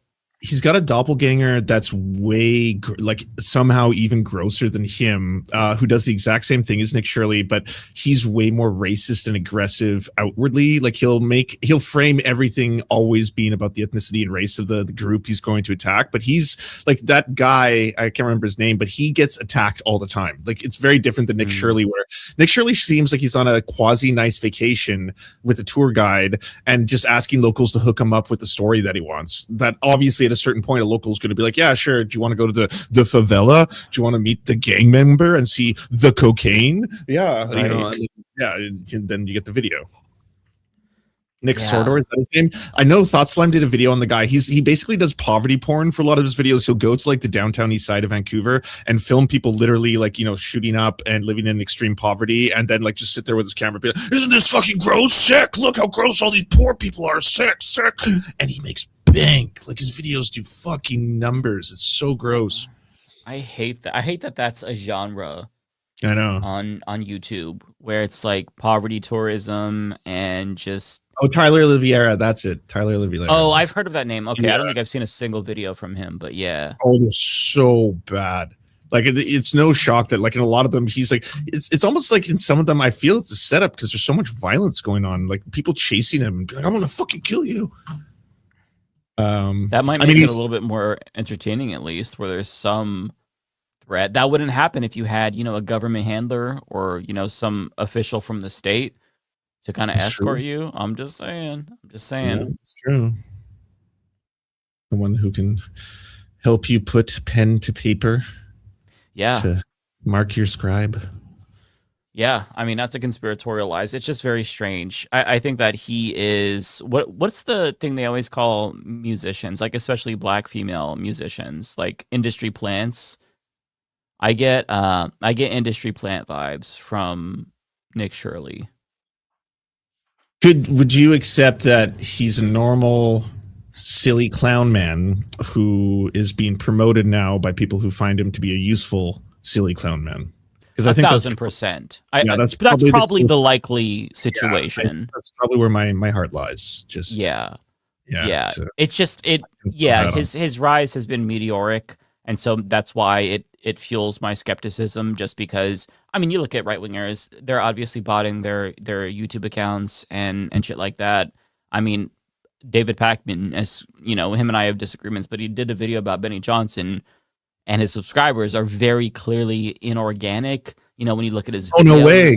Because Benny seems to be one of the people who's not getting the Daily Wire, like Ben Shapiro, like crash down. You know, like his numbers are just gone. But Yeah, Benny's going up. He's growing at a really rapid rate when it comes to subscribers, but the views aren't proportionally growing and the engagement doesn't really match, you see? So it's not anything that you can really prove, but it's one of those things where, so I've done the same thing for PragerU. It's really easy to see PragerU because it's so dramatic. It'll be like, 3,000 views, 6,000 views, and then 675,000 views, and then so it's just like you can tell where they're doing it left and right. But I've also wondered, like, why don't you guys sparse out that fake shit equally? Why is it like there are videos, right, where it'll be like close to 1 million views and then 27 comments, and you're like, well, why didn't you buy the comments? Like, this is clearly juiced, right? Like, what's the point of this? That's the shit that you see on Benny Johnson's channel. That's what David Pakman pointed out, I believe. It's been a while. But yeah, you see, and it doesn't make sense. So, and it's not unusual for you to have, for those who like don't know about like YouTube analytics and shit like that, it's not unusual for you to have like lower performing videos and then just have one blow up. But what happens is it juices the entire channel, and then the next one will be higher than the last one. Like, you kind of get this algorithmic boost, right? It's all gradual and it's proportional. If you have a video with 30,000 views, you're going to have, at least 1,000 comments about. You're not going to have 12 comments. It just doesn't really make any sense for that level of views to not have the engagement that many eyeballs would get you. So there's something really suspicious going on. And again, it's not really anything that you can prove, but just like when you look at the analytics all day and you do YouTube, you can see it, and it's very clearly inauthentic. And so yeah, Benny Johnson is if you just watch Benny Johnson, I'd never actually sat to just watch a Benny Johnson video. It is so fucking boring. It is so hard. Yeah. Of all the permits to hate watch, he's one of the hardest. Like, I can't get through more than a couple of minutes unless he's introducing someone at Turning Point USA or something, because then you get to see the diva, and then that stuff is kind of darling to me. But like, everything else is bad. It's really boring. Yeah, he was never talented in any way, though. I mean, the dude basically fell into right-wing content because he got fired for plagiarism. That's right. At BuzzFeed, where he made out with guys allegedly. People are saying Matt Walsh is worse. He is really bad. I don't know if either of you watch Freda, a really good long form like video essayist.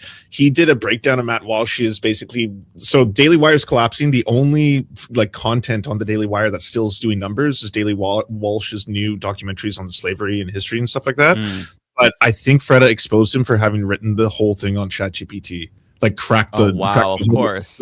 It was going through it. Was surprising. But like blatantly in some cases, like at one point he was using an image of Tussaud and like didn't know that it was an AI generated image that was stealing from Wikipedia's open like photo that was available, and then you can clearly see in other parts that there's like missing, like he forgot to take the code out, like source ChatGPT, things like that, right? Like all of it is like, oh, I can put the pieces together, but like that's so sad. It's like the Daily Wire's last remaining property is AI written Stormfront racism about how slavery was good. That's all they have left. And I don't know anymore, but you'd think he'd have at least money for a couple of researchers and writers. Yeah, right. And he's doing that. I did see, I don't know if it was a clip or whatnot, but somebody had made a claim about how he pretended like it was this big discovery that Rosa Parks had planned to go on the bus to get arrested. Oh, I know. As part or of a protest. Or that the civil rights movement was organized. Right. And I feel like, yeah. I mean, the other version is wild to think. It's just like a bunch of black people just took it amongst themselves at a really good opportune time to just start protesting simultaneously. And it just organically happened. I'm like, that's cool. I mean, I didn't. Part of me wants to see how he talks about that, because like, what even is the scandal there? What exactly is wrong with I told you. Yeah, no, it doesn't make any sense. But one thing I will say that the scandal is that they feel like they were because they didn't pay attention in school, Mhm. or they didn't care enough to learn about this stuff. They're shocked to find out that like it wasn't what they thought it was. Right. So that's why That's they think true, it's a yeah. scandal. I mean, that's constantly what like right-wing scandal is, right? Conservatives learning something that everyone else already knows. Like that's usually what a conservative scandal is. Conservatives finding out about something that everyone else already knows, but they don't think anyone else knows it. That's yeah, wild. it's a revelation to them. But I was gonna say that like Matt Walsh, he's not pleasant to listen to. He's insufferable, but you can at least tell that he believes the bullshit that he's spewing. Whereas, when you look at Benny Johnson, he is so disinterested in the subject matter. He just has a bunch of tweets up and he just boringly goes through it in the most monotone voice ever. Whereas when you see him do some stage event, like you said, he brings out the sass, right? He tries to serve. He can't, but he tries. Like there's at least an effort. But the YouTube videos, he's like almost half asleep. Ben Shapiro, like I don't agree with him. I hate his content, but you get the appeal because Republicans, they know they have a reputation of being big dummies, and he at least gives them this veneer of intellectualism, and they like that. And he talks fast, so that could be entertaining because we have short attention span, so he's keeping you going.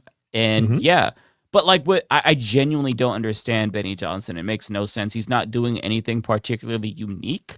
There's not any Nazism to pull on the Nazis like you can kind of see with Asmongold and Nick Fuentes. It's like, okay, yeah, we're taking it to the logical extreme. We're gonna say Jews are also bad. So like the Nazis are like, yeah, he fills that vacuum. Whereas I don't know what market is there for Benny Johnson aside from like boomers who don't know how to go to a different YouTube video and it's just like an autoplay or something. It makes no sense to me.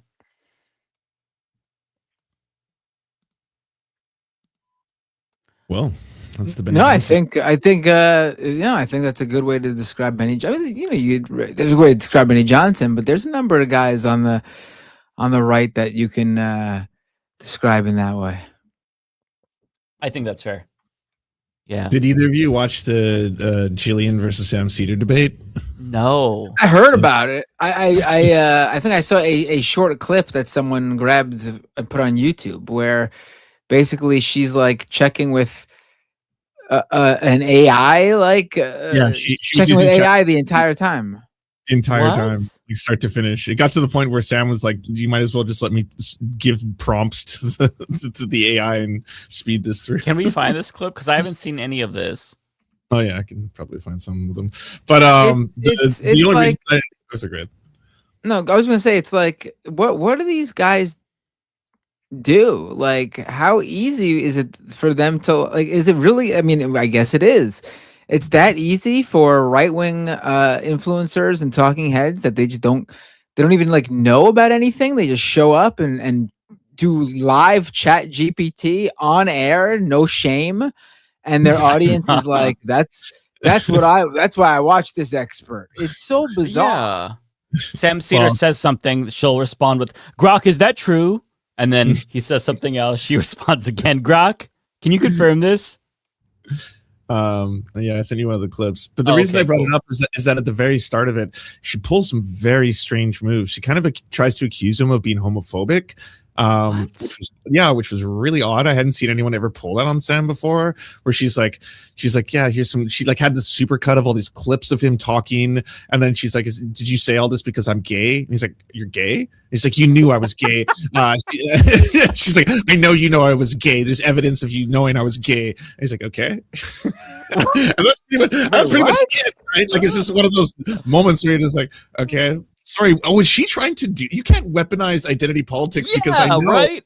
In 2 minutes she's going to do the opposite. And sure enough, within a couple of minutes, it's like, Muslims kill everybody. They want to do jihad. 9/11 happened. Okay, well, that's why you can't do this. And this is just a side note. I want to see that part now. It's crazy. It's just the very start. It's the very, very beginning. Okay, I'll pull that in too. But I just want to say that This is crazy. This has been on my mind. The people who often do shit like this, like her, like accuse him of being homophobic or cry anti-Semitism due to criticisms of Israel, they call the Tucker Carlsons and Candaces of the world the woke right. When I feel like by their own definition, wouldn't they be the woke right? Because they're the one they're doing identity politics.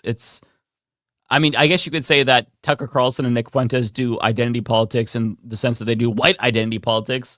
Great replacement conspiracy, but they believe in that shit too. It just doesn't make any sense. But all right, I'm excited about this.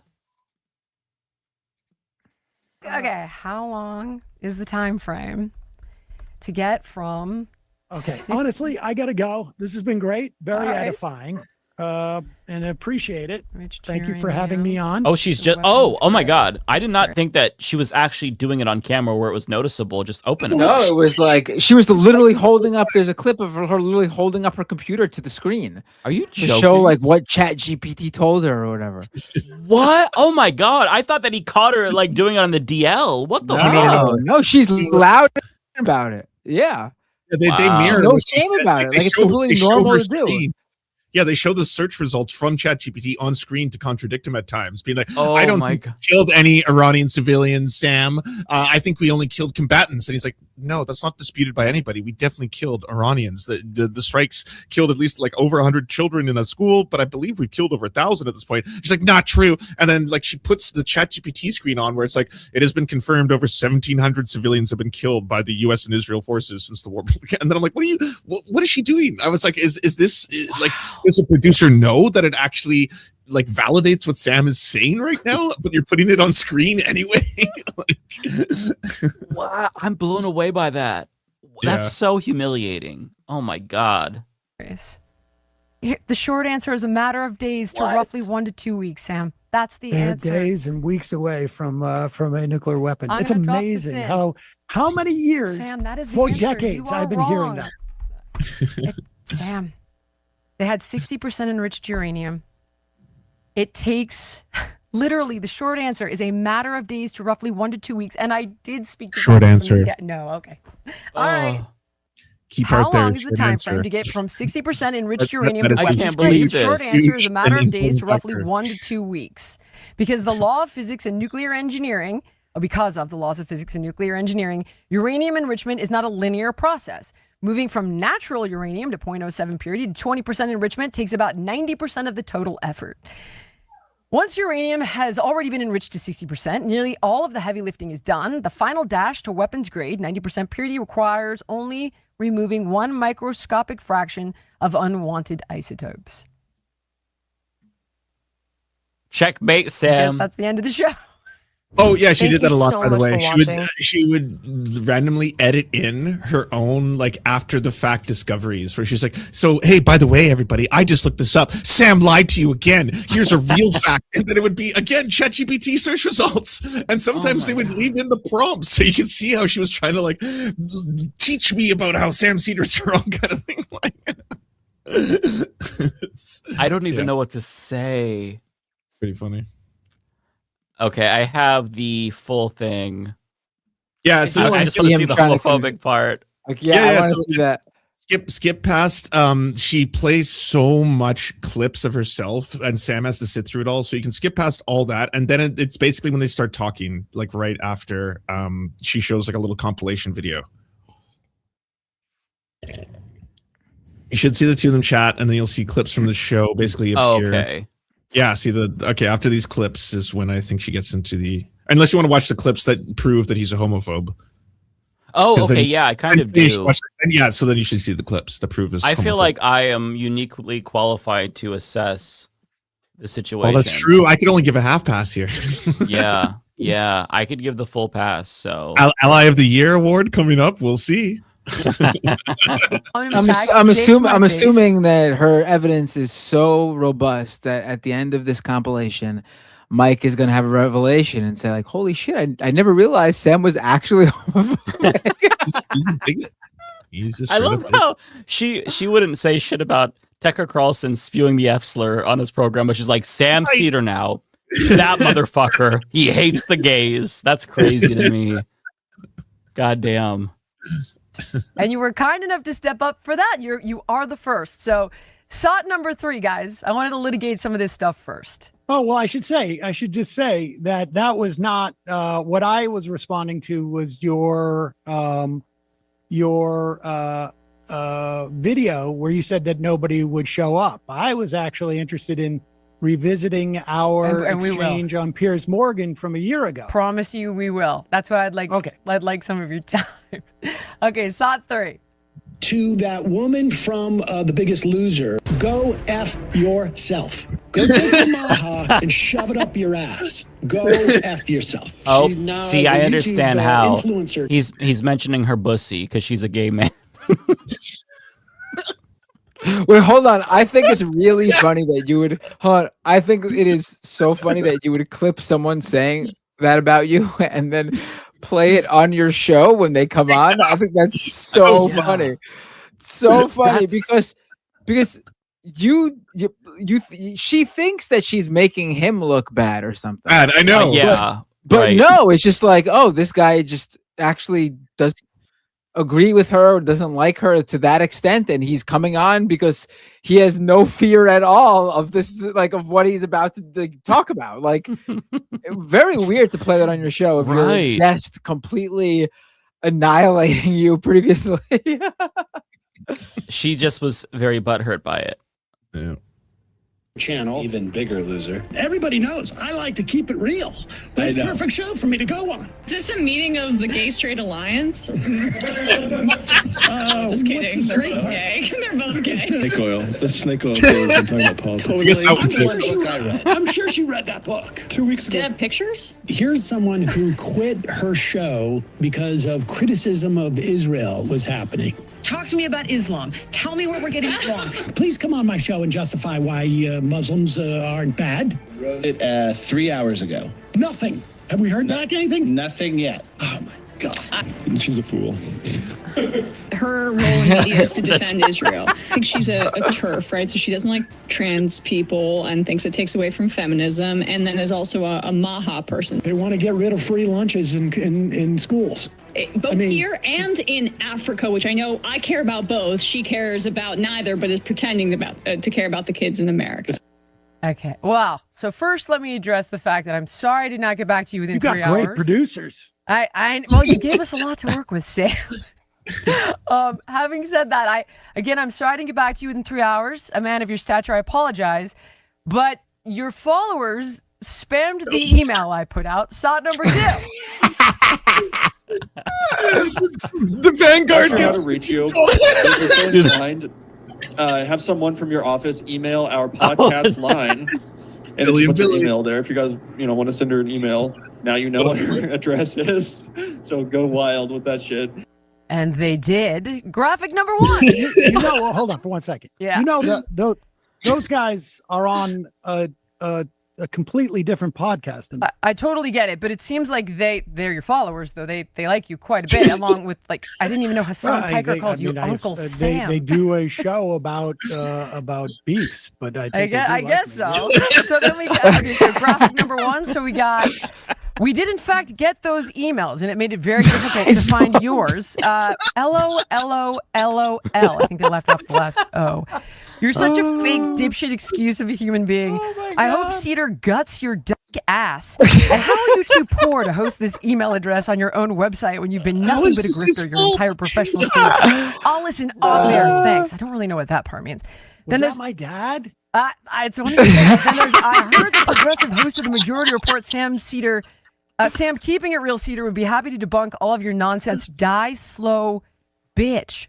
So it does seem that the apple does not fall from the trees. Well, I'm not sure. I can't believe she's doing this. Thank you for being here. I think I would honestly say to you, off the top, given all of that. Are you gay?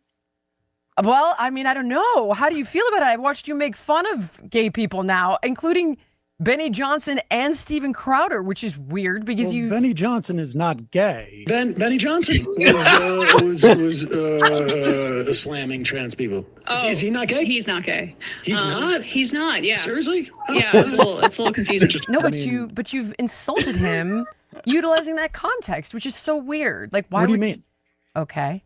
Oh, you mean like I say he's You're closeted? like, oh, he's gay, but like I don't think I you have did. ever I'll said clear it. You did. Wait, she doesn't seem to understand and that. you did it to No, she Crowder doesn't. as well. But that's Sam is not calling Benny Johnson gay like how like you call something gay in the in high school.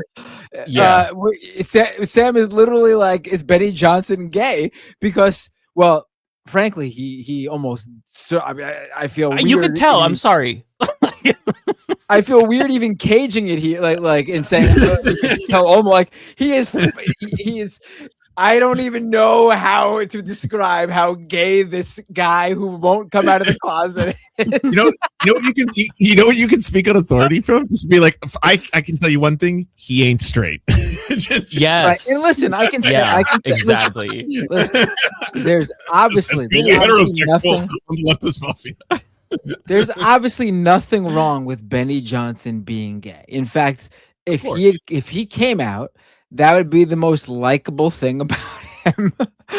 What is super weird is how adamant he is about him not being, when there are multiple people who have come out over the years and said, men who've said, "Oh, I made out with Benny Johnson at the BuzzFeed holiday party." Right. Yep. Right. It's an open secret in conservative circles, according to conservatives. So, yeah. This is And hilarious. listen, if he doesn't want to come out, that's his prerogative, I guess. I mean, you don't have to come out if you don't want to, but I mean, I don't know what it's doing for him. Yeah, I mean, I will say, just don't go after gay people. That's all. Just don't. I think he shies away from going after gay people because I think he is sensitive to the fact that he's going to be a lot more suspicious. And I think Lindsey Graham kind of does the same thing where they're like, all right, I can't do this. I know about the trope and I have to be very cautious. You can't just be openly homophobic these days. Otherwise people are going to look at you with a side eye. What is Lindsey Graham going to do? Come out one day and like make fun of someone like, oh, that guy flaming homosexual. I just want to say, I think homosexuality is a sin. It's like, bro.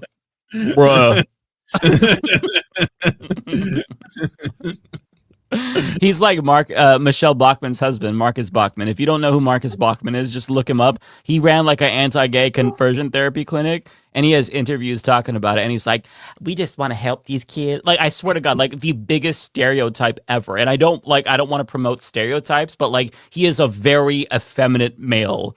I think the Parks and Rec character is based off of him. Like, it is actually. Yeah, how extreme he is, right? Like, yeah, it's so unbelievable. You're like, okay. Also, right. She mentions she mentioned Steven Crowder, right? Is she sharing a secret that she knows about Steven Crowder? Why is she bringing up? Well, that one's also Benny Johnson and Steven Crowder. Yeah, he also came out as that. bisexual, kind of, in a video where he talked about his bisexual demon. I didn't know about that. Yeah, he said urges. He has. It's a really old one where he basically has to push the bisexual urges away, kind of thing. But also, I mean, he's also. I didn't know about that. Wow. He got sued by his employees for sexually assaulting male employees. Yeah. He's on camera making his male employees bros being bros, man. It's just bros being bros. You know, we just we go out, we slap each other's butts, we dress up like women, and we crush with each other and the children. Well, just a bunch of straight bros being bunch of straight bros, man. This is what we do. And you can see when Steven Crowder puts on a wig and makeup, it's like you can tell it's the first time he could be himself in years. He genuinely feels comfortable in his own skin. And then when he's out of it, he's like trying to LARP as like Nathan Drake from Uncharted. He's got the gun holster and shit, and it's just very clearly all a facade. You could tell, you can sense how uncomfortable he is. So I feel like he's not just like Steven Crowder might be a lesbian. We'll just put it that way.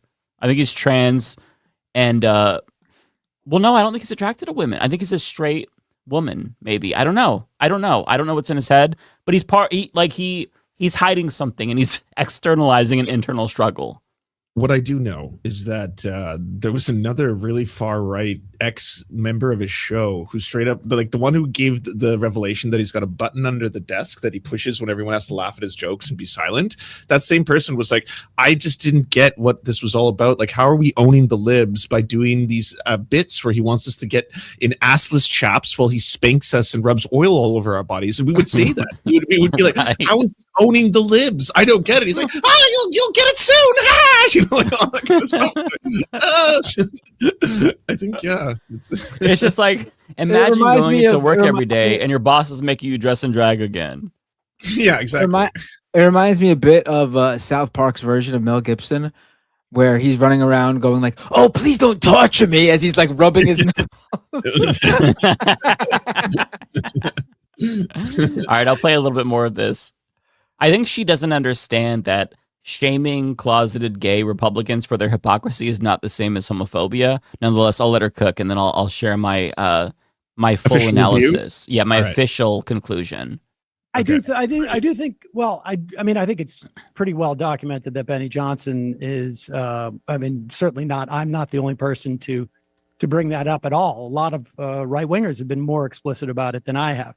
Crowder, yes, I do think that Crowder is suppressing some things, and his ex-wife sort of like hinted around it. But I'm just asking because somebody wrote that to you in the thing, and I wasn't aware that you were gay. If you are, I am. You are gay. You talked about it in the thing. You've talked about it numerous times, actually.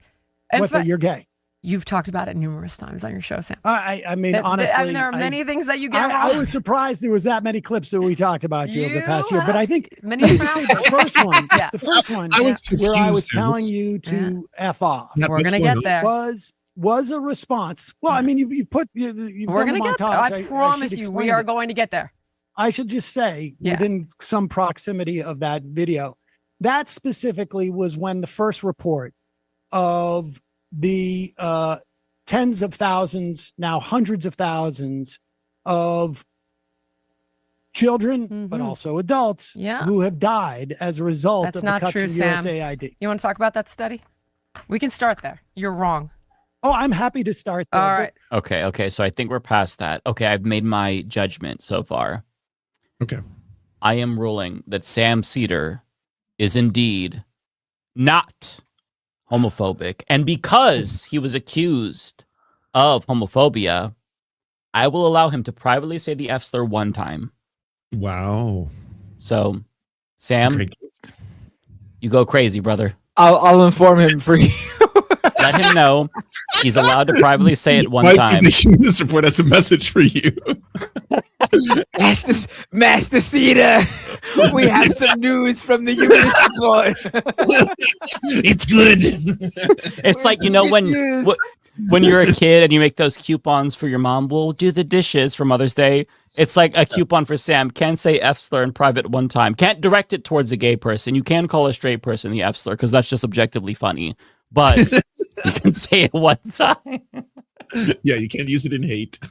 Yeah. Only use in love. One Exactly. Love for self-love. And listen, I don't hand out those passes very often, so he needs to understand he's been wronged. He's been wronged, and that accusation, you know, it comes with a hefty reward. You know, it's like when somebody tries to lob a slap lawsuit at you, sometimes you gotta get them to pay your lawyer fees. This is kind of that, right? Where he gets to say it.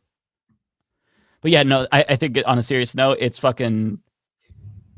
so hilarious how she was grasping at anything, because I think that you can see it in her face. She genuinely was pissed off that they were criticizing her so much. And she's one of these people that she Googles her own name. She looks at what everybody is saying. She watches every single criticism, every hate video about her. You can just fucking tell she is one of those people. And so, like, she's been seething watching Sam and Emma dunk on her because she's a fucking dumbass. And yeah, you could just see it in her face, the contempt. And I'm still so stunned by the Chat GPT thing. I genuinely cannot get over the fact that she just kept Chat GPTing everything that he was telling her. That is, bro, hang it up. Okay, go back to whatever you were doing, Biggest Loser shit, make some more Nintendo DS games, Fitness Ultimatum 2, 3, and 4. I don't know. You are not cut out, Jillian, to do political commentary. Okay? You have no thoughts of your own. You have to stop.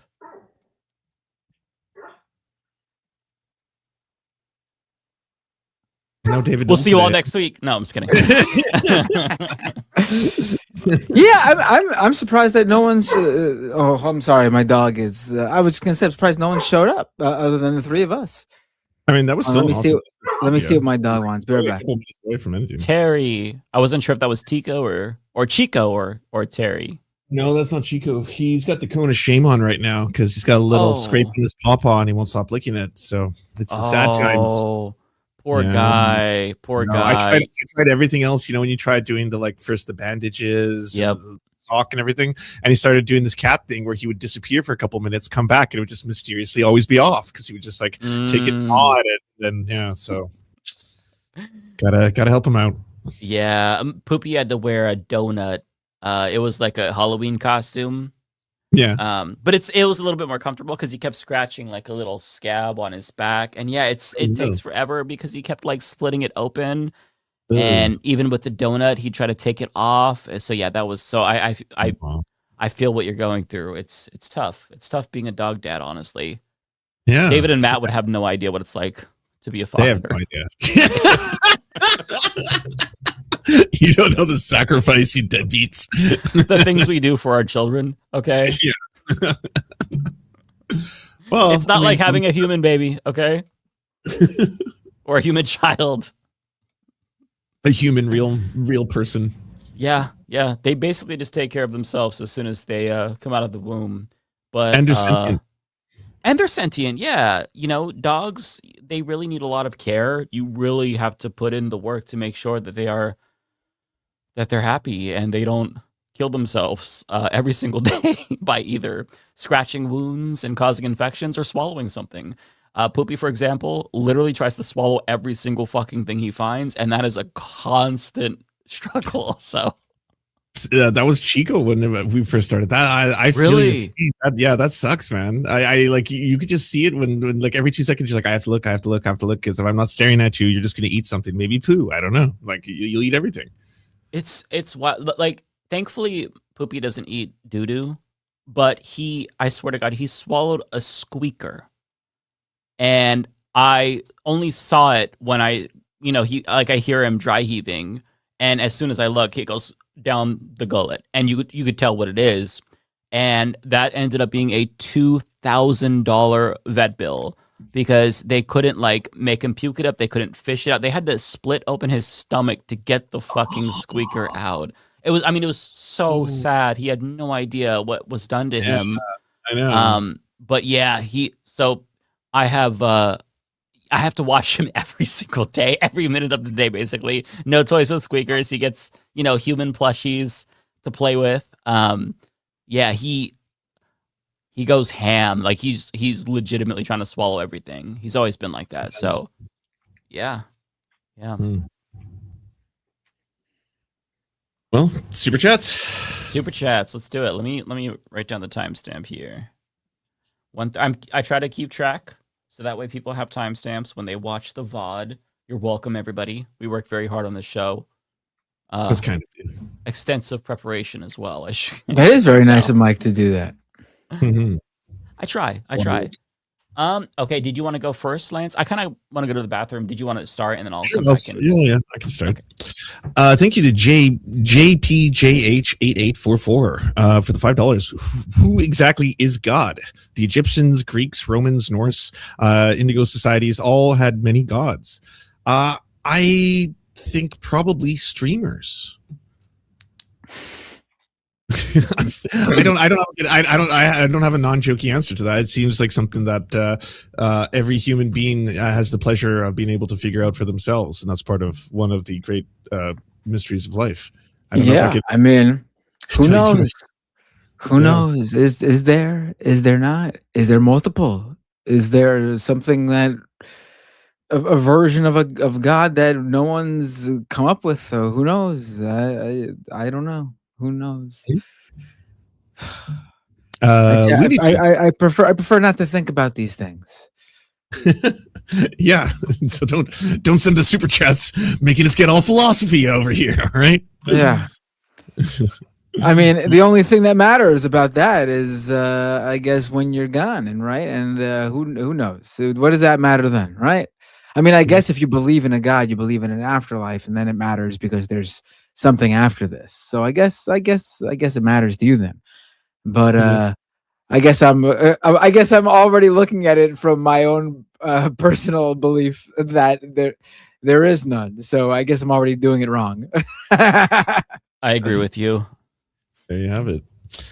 Looney Tunes 9,000. Thank you for the 199. Mr. Mustache looks too damn nervous. Is he okay? Referring to the Nazi. I think his body was rejecting his thoughts. I think that's what happened in many such cases.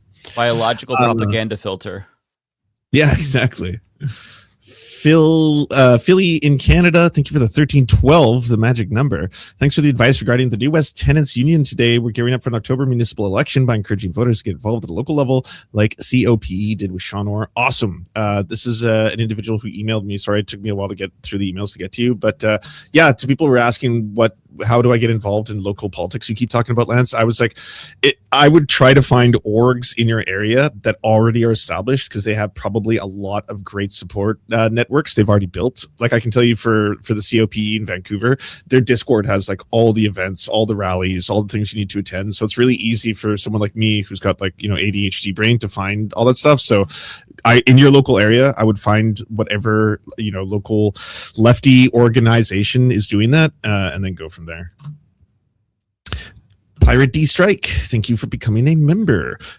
Near the Far World, thank you for the $2. Have you seen Oreshnik in action? Zeus IRL, USA's fucked? I have not. The Bay photo, thank you for the $4.99. Nick Shirley is absolutely getting assistance from the administration. He's in Minnesota with Dr. Oz right now to discuss fraud.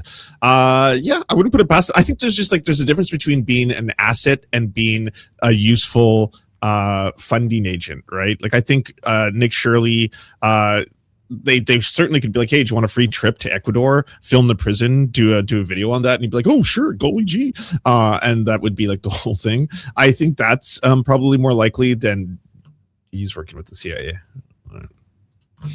I also think they are working with him because they think, because of his age and him being a YouTube guy, that he's like speaking to a certain cohort they want to reach, like a younger demographic, and I don't believe that's the case at all. It's pretty clear that his viewership is like most right-wing content, skews old. Yeah, also true. The Bay photo, thank you for the other $4.99. You think Nick Shirley is bad enough? Wait till you discover there's a growing army of Shirley copycats that are even dumber. I can't imagine. It's the Just a Prank Bro YouTubers, but basically they've all become political streamers. Because they realize there's money in being a right-wing streamer. There's money in being a right-wing influencer. There's money in it. It's that simple. That's what they discovered. They'll run to a new niche when it's time. I mean, just like how gambling content was big, so a lot of let's play game streamers moved over to doing gambling shit. Every one of them just move on to the next trend because that's what it's all about for them. There's no like fucking purpose other than being a fucking star and making a lot of money. Looney Tunes, thank you for the $4.99. This is why the Start stream got nearly 1K views, brought to you by Jillian getting the L. Yeah, there's a lot of people laughing at the Sam Cedar debates because he's funny. Old Man in Philly, thank you for the $10 during the whole Cedar Michael's bit. I kept waiting for you to say thank God she ain't Canadian. Thanks for the laughs tonight. I really appreciate that, Old Man in Philly. Thank you for all the she's not Canadian, right? That's what you said? No. She's like, my understanding is she's famous for being on The Biggest Loser. And she was like the host or the head trainer or whatever. Yeah. Yeah. I think she came back as a trainer after winning it, right? Like she was a Biggest Loser contestant turned. No, I don't think she was a contestant. No, she wasn't a trainer. No. Yeah. I've never seen the show. Got it. I haven't. Well, I was telling my chat, I was like, I think it's really weird that she's doing this. Like YouTubers or whatever, it's not like there was anywhere to fall. Like to be a fucking major figure on one of the most popular network TV reality shows during a time where that shit, like I'm sure she was getting paid then, and then to like start doing political YouTube content, like what a fall from grace. Like I'm under no belief that this is some sort of a high-end career we're doing. This is like No one who says, "Oh, I want to be a political YouTube streamer when I grow up." She's a colleague of ours now after being on The Biggest Loser and having licensed Yeah, like, Nintendo what a DS fall. and Nintendo Wii games. That's crazy. What a fall from grace! Seriously, like Humiliating. be a trainer trying to help people and doing it on TV is, Yeah. Oh my God. Finally, thank you so much to Prairie Fire Neb, the one and only the legend, for the incredible $10 with the message, "Is it good comfort to me to know that I believe in the correct God? Praise be to Allah, and may the Prophet's blessings be upon you." You chose correctly. That's neat. Someone had to. But I should point out for the racist Islamophobic people out there that that God is the same for the three major religions. Mm-hmm. They believe in the same God as much as they like to think. The evangelicals won't want to hear that. The xenophobes like to think that Muslim people are some sort of crazy. They believe in it's the same God for all those three religions: Judaism, Islam, and Christianity. They don't know that Allah literally means God. They think that it's the name of a different God. The Muslim God. Yeah. Yeah, they literally think that, I swear to God. Even Jesus, who is only the Son of God, and according to one religion, even Jesus is a major figure in Islam. They believe he's a prophet like Muhammad. They just don't think he's the Son of God. Yep. Mm-hmm. That's it for me, all. You guys can take it away. Have fun. Yeah. Did you want to go first, Matt? Yeah, sure. Why not? All right. Go ahead and pull up or let me know what your first one is, and then I will try to Tokyo along. Hans with a member for 34 months super chat. Just here to pay my monthly. Thank you so much, Tokyo Hans. And then Tokyo Hans dropped 5 gift memberships. Thank you so much. Courtney Hayes with a $10 super chat. Thank you, Courtney. Matt, since TKO acquired WWE, the guys on Wrestle Talk News have been talking a lot about the enshittification of WWE, and they're even working on a video essay on this specific topic. Your thoughts? I actually was thinking about writing something on that, actually, and I was using that same phrase. I don't even watch Wrestle Talk News. That's great minds think alike, right? Oh yeah, absolutely. The ads, the selling out of every single thing to put advertisements on everything, the ring apron, the cutting into like the paid events to fucking broadcast ads, the advertising of things in content, like wrestlers bringing up advertisement. It is ludicrous. And a lot of bad about Vince McMahon, but Vince McMahon would have never sullied the wrestling show, the wrestling product with that. He would have definitely, that's why he never did that. Let's go to Looney Tunes 9000 with a super chat. Wolf Blitzer looked like he wanted to puke on the damn camera on set. Well, yeah. That's describing it almost. Troy Moson 8975 with a $10 super chat. Thank you. It is amazing that 30% of Americans still support a narcissist, corrupt pedo president, where he said he doesn't care about Americans' financial hardships. MAGA equals Jonestown. Right. They are.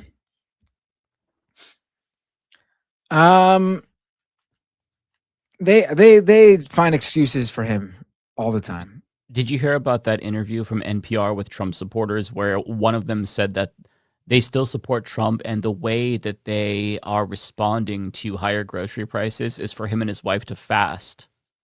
Oh, cool. Oh, still support Trump. That's cool. Yeah, very much a cult, I think. Thank you, Trump. Your grocery prices that you've induced, thanks to the war in Iran, has given me and my wife a fantastic diet. We've lost 50 pounds. It's okay, bud. We'll just fast. You keep on bombing those kids. I don't know what to do with these people. Oh, it's I saw one of the Babylon Bee guys. Completely serious. It wasn't part of one of their jokes. So respond to a tweet. Someone said something about like how it's pretty amazing now how like every like lunch you buy when you're working is like $20. Like lunch has become so expensive. And he was like responded to it with like, 2 slices of bread, 18 cents. 2 slices of turkey from the deli, 34 cents. And it's like, are you being serious? Like, first of all, you can't even buy things in that quantity. You can't go to the grocery store and say, I'll have Right. two slices of bread for 20 cents. And also, that's not an accurate price, please. But it's amazing how all of a sudden now, the guys who are like, this is what they took from you. Mm-hmm. That was their rallying cry over and over again, right? Remember when we could go to Pizza Hut and buy a pizza and eat there with the red cups and our whole family would enjoy the Pizza Hut experience? This is what they took from you. Those same guys are now like, oh, just you could go and buy a can of beans, right? We all got to tighten our belts, guys, for the greater good. Amazing. This is what they took from you guys. Are now all of a sudden like, oh, just got to shop smarter, right? It's crazy. I mean, Ronald Reagan swept to victory after that was part of Jimmy Carter's message. Like, yeah, we all got to come together and we've got to, make some tough decisions. I'm paraphrasing it, but like that was not very popular. And now right wingers are like, I'll starve for daddy. Fuck it. I'll die for it. The majority of these people would rather feel real pain than have to admit for a second that they were duped or they were wrong. It's unbelievable. Yep. And I'm sorry, I don't know how anyone if I was a Trump supporter, I don't even know how, even as a Trump supporter, I could be like, oh yeah, those January 6th guys should get $1 million each. Mm-hmm. Like, are you serious? Yeah. Yeah, it seems stupid, like short-sighted. Right. It's indefensible. If he gives money to those people, then I expect the next Democratic president to fucking give $1 million to every single left of center YouTuber and podcaster. Mm-hmm. Yep. Yeah.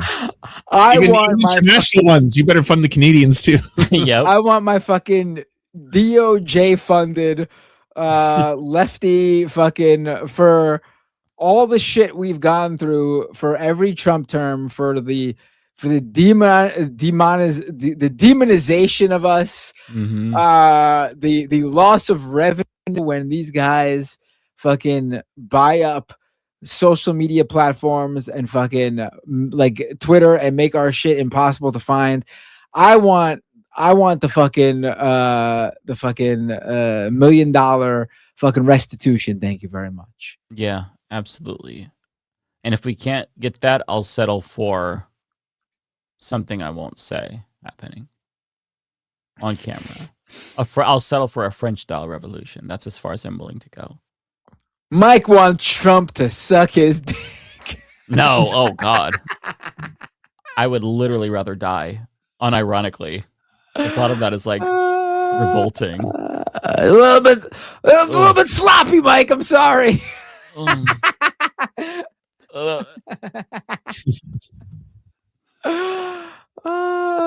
right, let's go to Old Man in Philly with the super chat. $10 super chat. Great conversation tonight. Silly question. Is it wrong of me to correct people when they say the summer starts this weekend? Summer doesn't start till the Mermaid Parade kicks off. But wait, summer doesn't start this weekend. Summer starts in June, doesn't it? First day of summer. I know it's Memorial Day weekend, but when is the official start of summer? Is always in June, right? Yeah, June 21st, Memorial Day. I look at Memorial Day as like, like the school year is winding down. It's time for that's how I always looked at Memorial Day. I never looked at it as the beginning of summer, though.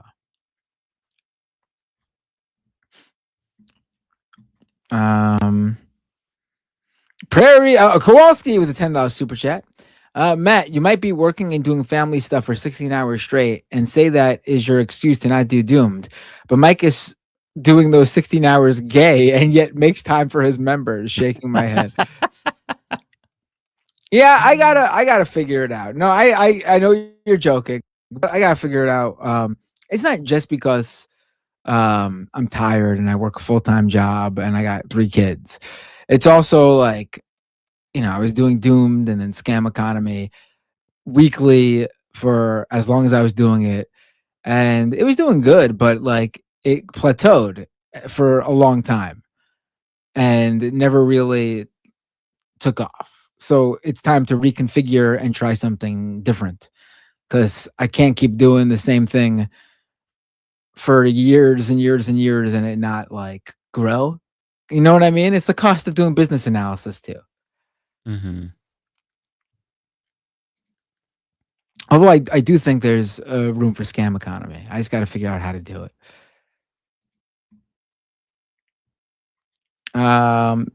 Tigwick plays games, right? I can't see his full yep.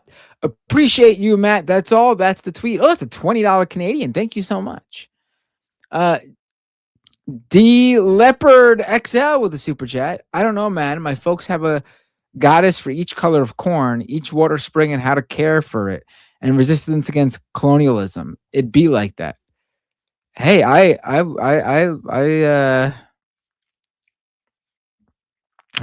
power to you. Satya Shravano 1. What are the chances we will be living in a much more socialist America by the time my 3-year-old son turns 18? Give me your honest prediction. Christ almighty, I don't know.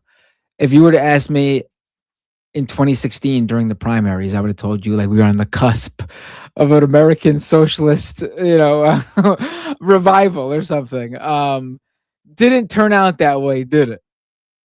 We've fallen back into Jim Crow, so I honestly think we gotta dig ourselves out of this hole first. I feel like I honestly think like, and I want to be clear here. Clearly, like in terms of like civil rights and social justice, I feel like obviously that has moved forward.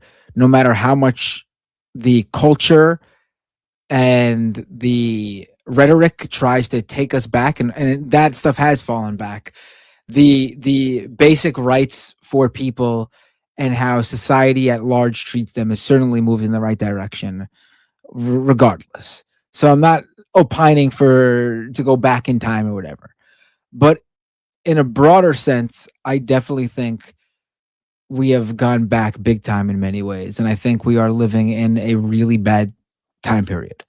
When you look at all things together, when you look at AI and the control tech companies have over our economy, and how they have the leaders in tech have abandoned those same social justice principles that they once pretended at least to espouse, and are now going like full bore, like right wing. I do think it's really bad that someone like Elon Musk can go out there and completely hijack the news cycle with rhetoric complaining about a black woman being cast in a movie, a Greek mythology movie or whatever, and other companies look the other way and still work with him and new things with his companies. I feel like that wouldn't have been the case not too long ago. Like that would have made you radioactive and no one would want to work with you anymore. But combined with like the prediction market stuff and stocks, and like no one cares about anything but making money anymore. Like that's truly all that it's about. It's strictly, and obviously capitalism has existed and people have always wanted to make money, but I think people would once upon a time think about, oh, I have a really cool idea that will make a lot of money, or I have a really good idea for a great product that'll make a lot of money. Now it's, I want to get rich quick. I'm going to put out shit, but it's going to make me a lot of money. I'm going to fucking do it. Like the quality of things, the care in actually solving problems is just gone. It's just all about it. I hate to, I'm not trying to sound promotionally, but it's literally a scam economy. The whole like multi-level marketing scheme is now what everybody wants to fucking do. It's just make money, make money, make money. I think it's really bad and it's unfortunate, and I don't see how we come out of this. Honestly, I just don't.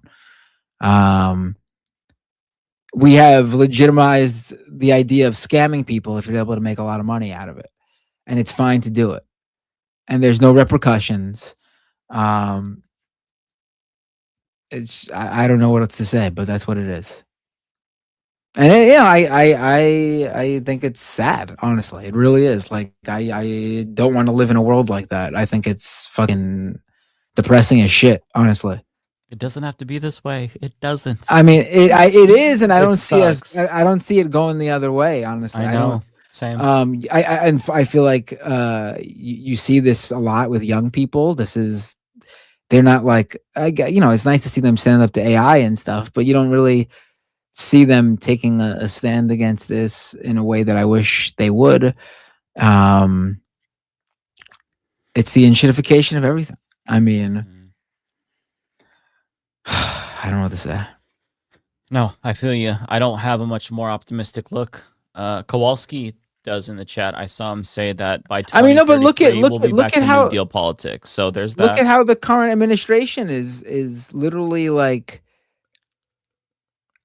enriching themselves left and right. Like Stephen Miller's wife has a podcast that gets like 50 views, and they're about to give her a multi-million-dollar deal for her podcast to go to Paramount or whatever. Is she? I didn't know about that. Yeah. Oh my God. It's like it doesn't matter what you do. It doesn't matter how much time or effort you put into something. It doesn't matter. It's about knowing the right people, knowing the right shitty people, because the shitty people are the ones who get into power, because that's how you get into power. You're a fucking shitty person. You gotta treat people like shit. It's depressing. It really is depressing. Jesus. And so, like, just like, Jesus. I mean, I don't know what else to say. Like, I think about this shit all the time. I was reacting to Katie Miller's views on YouTube. Oh, okay. Sorry, I was doing my own little research. The January 6th, there's literally going to be a fucking pool of money put aside to pay off the people that Trump feels were wronged for supporting him, which means that like all the January 6th people who did what they did are going to fucking get payouts. Like literally they're going to get paid to have protested. And I'm saying that nicely in a way that like is analogous to how the right accuses the left of having paid protesters, and here they are actually going to pay their fucking protesting coup mongers or whatever. It's like, fuck. Like, what's the point? What's the point? Well, why go to school and fucking earn and study and earn a degree and fucking get a job in a field where even if you make six figures, it's going to pale in comparison to whatever the fucking toothless fucking asshole who fucking broke a window at the Capitol is fucking gonna get for just simply being there and supporting Trump. Like, yeah. Yeah, I agree. It's sad.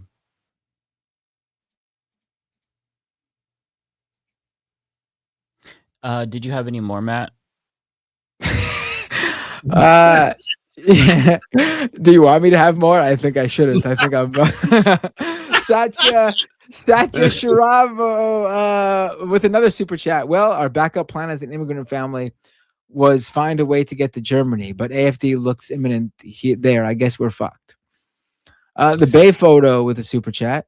Well, I mean, blue states are still decent to get to, right? Like I haven't traveled to the U.S. since the fascists took over, but I imagine the blue states are still pretty blue. They must feel like I have a lot of friends in L.A., a lot of friends in New York, and it's like L.A. I've heard is distinctly kind of fashy. Like you just see like ice on the streets and stuff, but New York feels very much like New York, or at least that's been the vibe they've told me.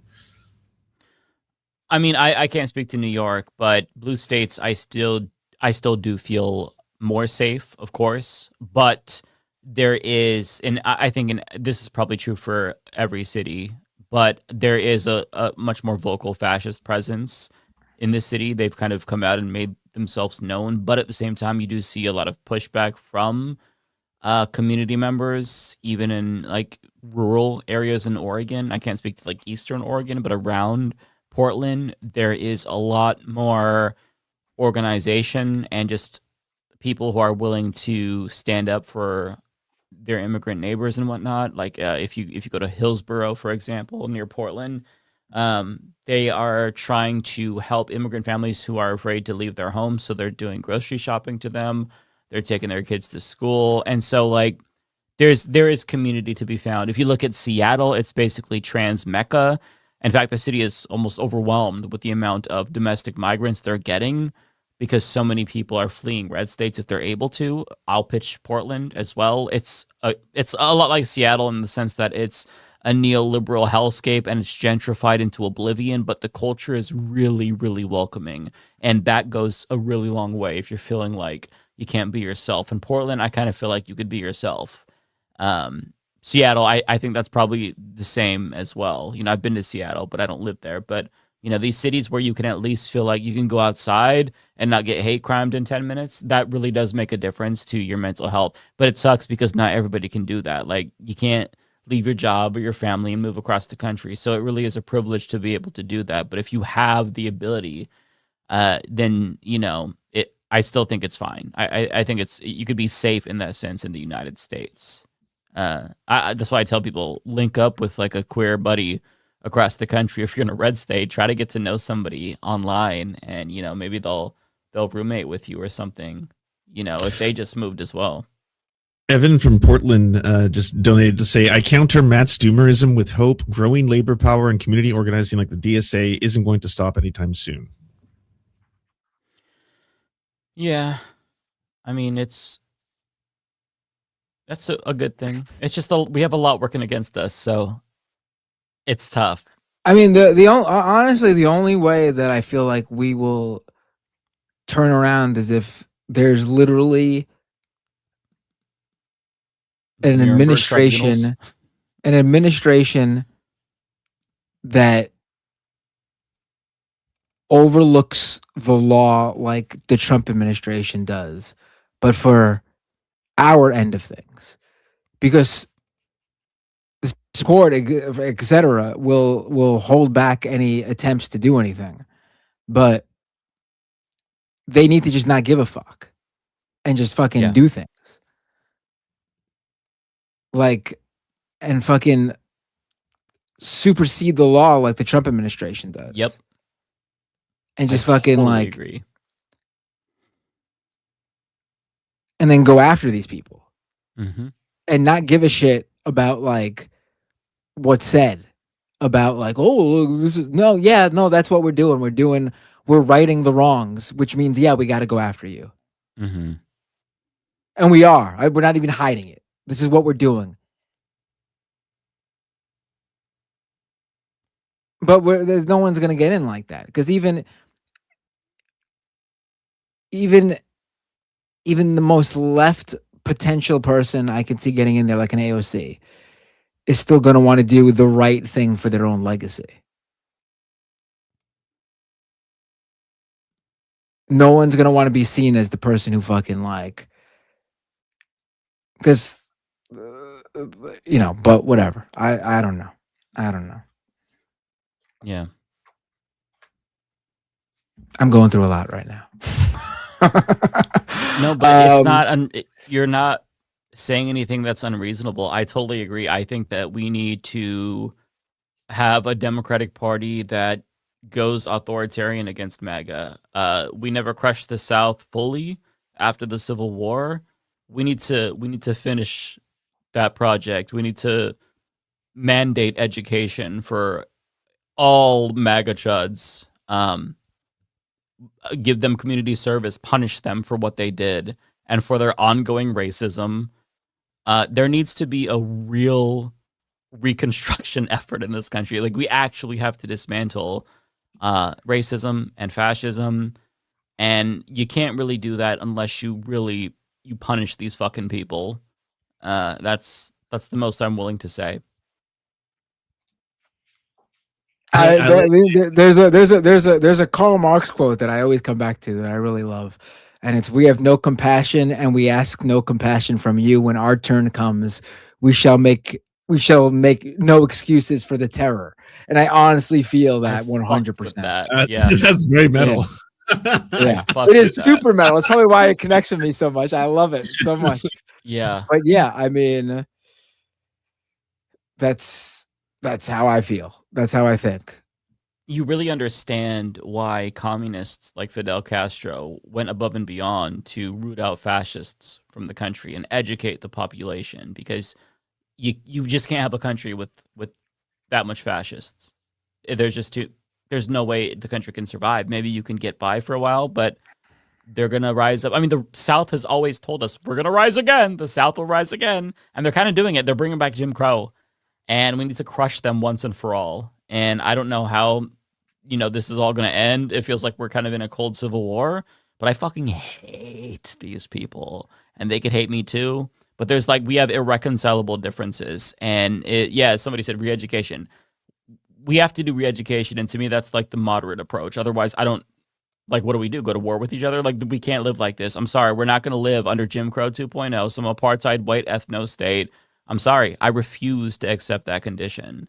And us blue states, we pay so much into the fucking federal government and we get spit on in return. California puts more money into the federal government and Trump is holding up funds for disaster relief and shit, millions of dollars in funds. That's literally taxation without representation. We did a fucking revolution for that. So I don't know any way out of this short of very revolutionary thinking. And the Democratic Party is not a revolutionary party. I'm not a revolutionary figure.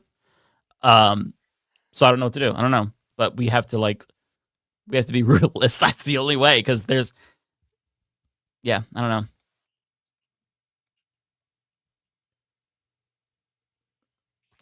I got a few more super chats. This one is for you too, from Bay Photo, I think.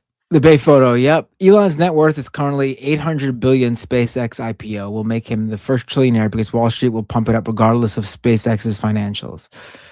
Right. I mean, the most we could, I think, hope for is that this shit just falls from under them, because the money's just not coming in. It's all a great big fucking Ponzi scheme. They're all propping each other up. I mean, I was reading I think it was Ed Zitron, who's great, an article he wrote, I think it was him, about how Anthropic, one of the big AI companies, is turning a profit for the first time. I forgot which way it was, but either Anthropic or SpaceX is turning a profit because the other one is covering for their AI costs or something like that. It's all a big fucking Ponzi scheme with all these companies. They're all fucking propping each other up, hoping the money's going to eventually be there. But eventually, this is all going to fall from under itself. I just don't know when. And I don't know how long these guys could go on for.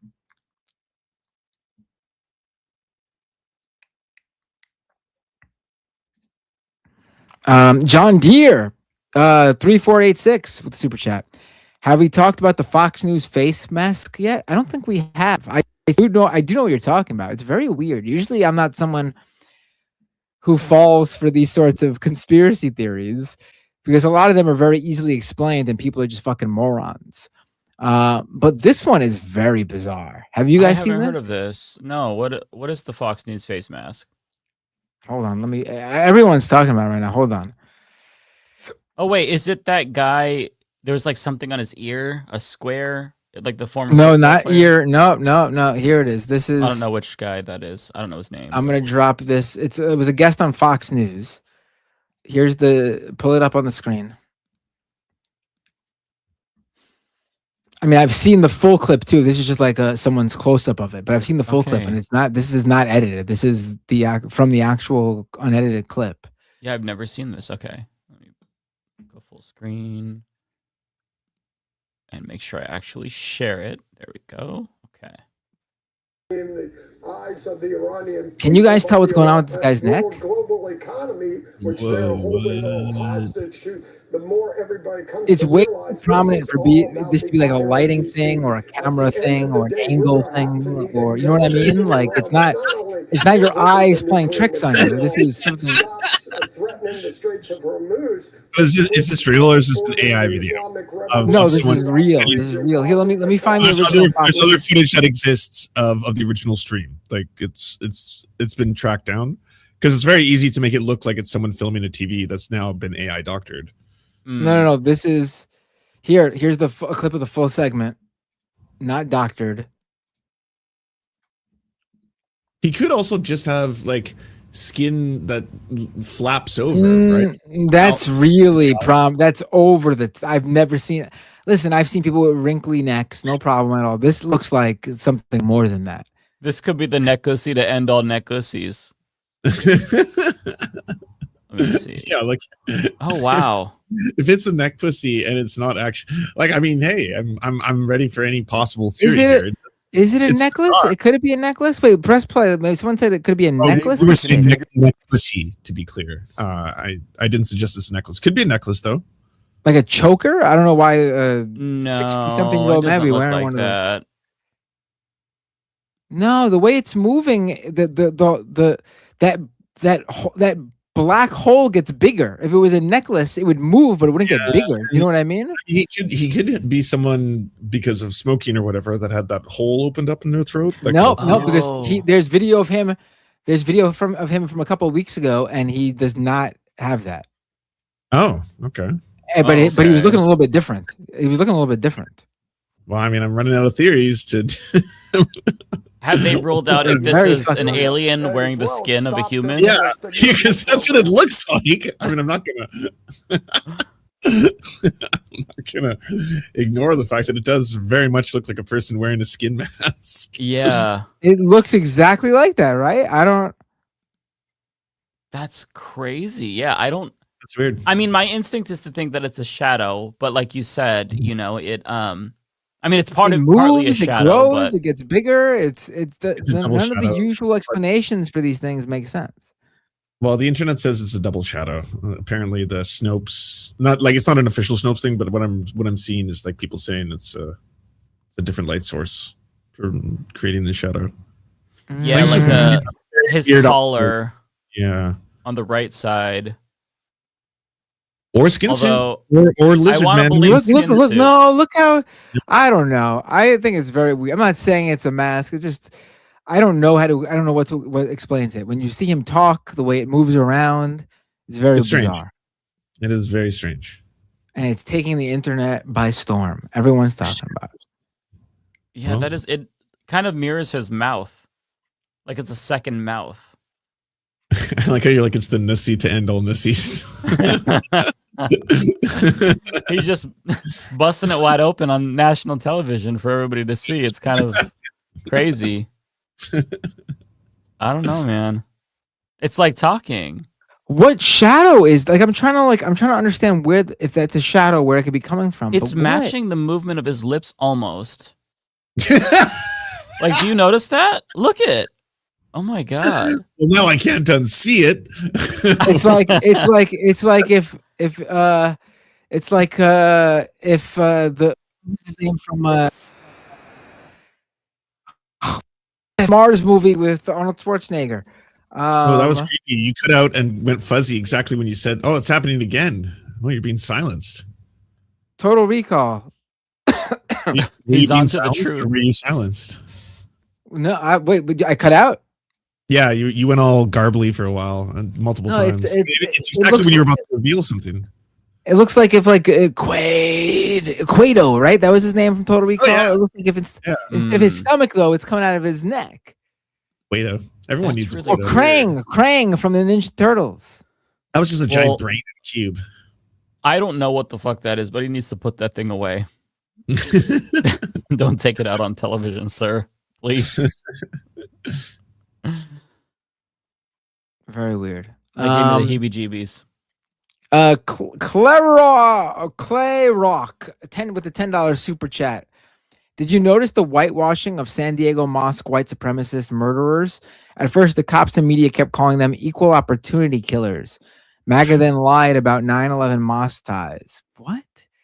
I gotta be honest, I didn't follow it too much other than knowing that these guys were wearing Well, first of all, the main thing to describe them is they were, they idolized mass shooters, mass shooters specifically. I do think the mass shooter specifically from my understanding of these two, the mass shooter idolization comes first, and then everything else is secondary to match. You know, were they white supremacists? Probably. He mentions being a white supremacist in his manifesto. Absolutely.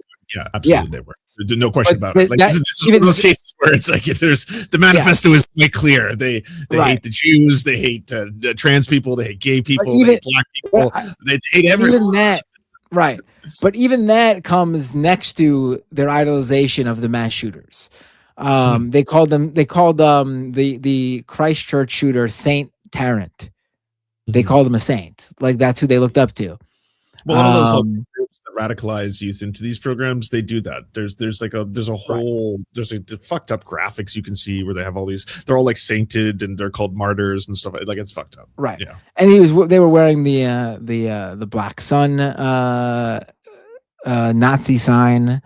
The sonogram. They were wearing what else? There was something else I remember seeing. I can't remember right now. I think this is referring also to the fact that Lauren Chen falsely accused them of being trans, and then Elon Musk retweeted because one of them had long hair. That's why that was the level of evidence presented, but she deleted it. So clearly, I don't know if she's worried that she's like currently really risking blown arrest in Canada, because like she's under a lot of heat for the tenant scandal already. So I don't know if that's what she was scared about. Like I was talking about before, though, like this is one of the reasons that like Elon Musk retweeted her, her false claim, and then after she deleted it, he sought out another tweet calling them trans shooters and retweeted that to make up for it. Like he wanted that out there. Yeah, he has the same beliefs as the shooters. Like this is the reality. They both hate trans people. The shooters hated trans people, wanted trans people to die. Elon Musk hates trans people and wants trans people to die. Like this is one of the reasons why they're trying to like distract everybody. And to the 9/11 stuff, that's what like Crowder and all these other weirdos were making videos on, basically how everyone is being too empathetic towards Muslims because of this. And then like they would do like highlight reels of all the violence Muslims have done. It was really kind of like, this feels like September 12th kind of stuff, 2001. Like, what the fuck are we doing here? It was really weird. Right. But what my point is, like, that should be something that ruins him. You should not be able to do that. You should not be able to, like, I don't care what his beliefs are.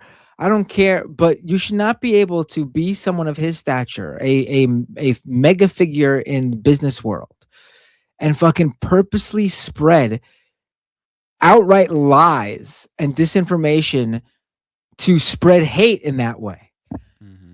I feel like there was a time where if you did that, you would be done. Your companies would be done. And he got more smoked for smoking weed than he has gotten for any of this shit, for posting full-blown Nazi stuff.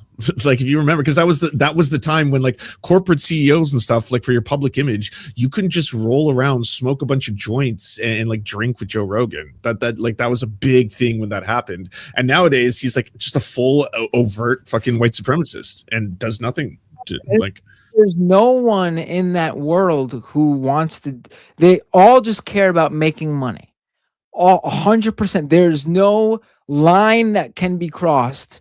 That can't be crossed, excuse me. There's no line that can't be crossed if you can make someone money.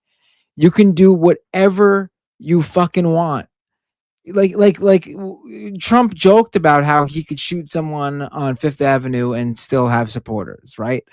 Elon Musk can literally fucking shoot someone, and the business world would still fucking work with him and look the other way because they think he will make them money. Like, I do feel like that wasn't always the case. There was some sort of basic stance where people were like, I'm willing to lose a little bit of money to take a stand because I don't want myself and what I've created to be associated with something that I don't like. That's out the window now. There's no line that can't be crossed.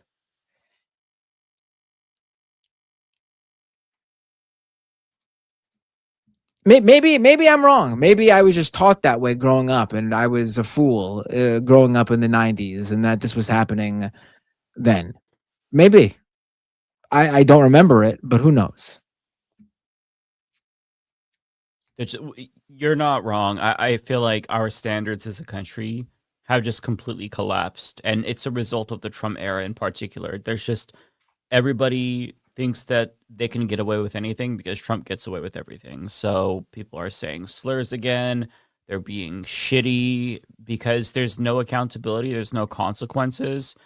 As much as they complained about cancel culture, there's no such thing as canceling anymore. Even if you're a pedophile, the president of the United States was accused of molesting a 13-year-old girl. There's nothing that is beyond the pale for Americans anymore, just so we put up with it. You have a fucking Nazi CEO and a bunch of companies still advertise on Twitter. It's just, I don't know. Well, according to the SpaceX filings, Twitter has lost like $500 million all from advertising. They are fucked. If they weren't owned by SpaceX now, Again, though, I feel like that's more of a cost of, Twitter wasn't making them money anymore because Elon Musk ruined it. So that's why they did it. That's why they stopped advertising there. I don't think anyone really fucking took a stand. Yeah. Yeah. It was simply, he ruined it and it's not making us money anymore. So that's why. Mm-hmm.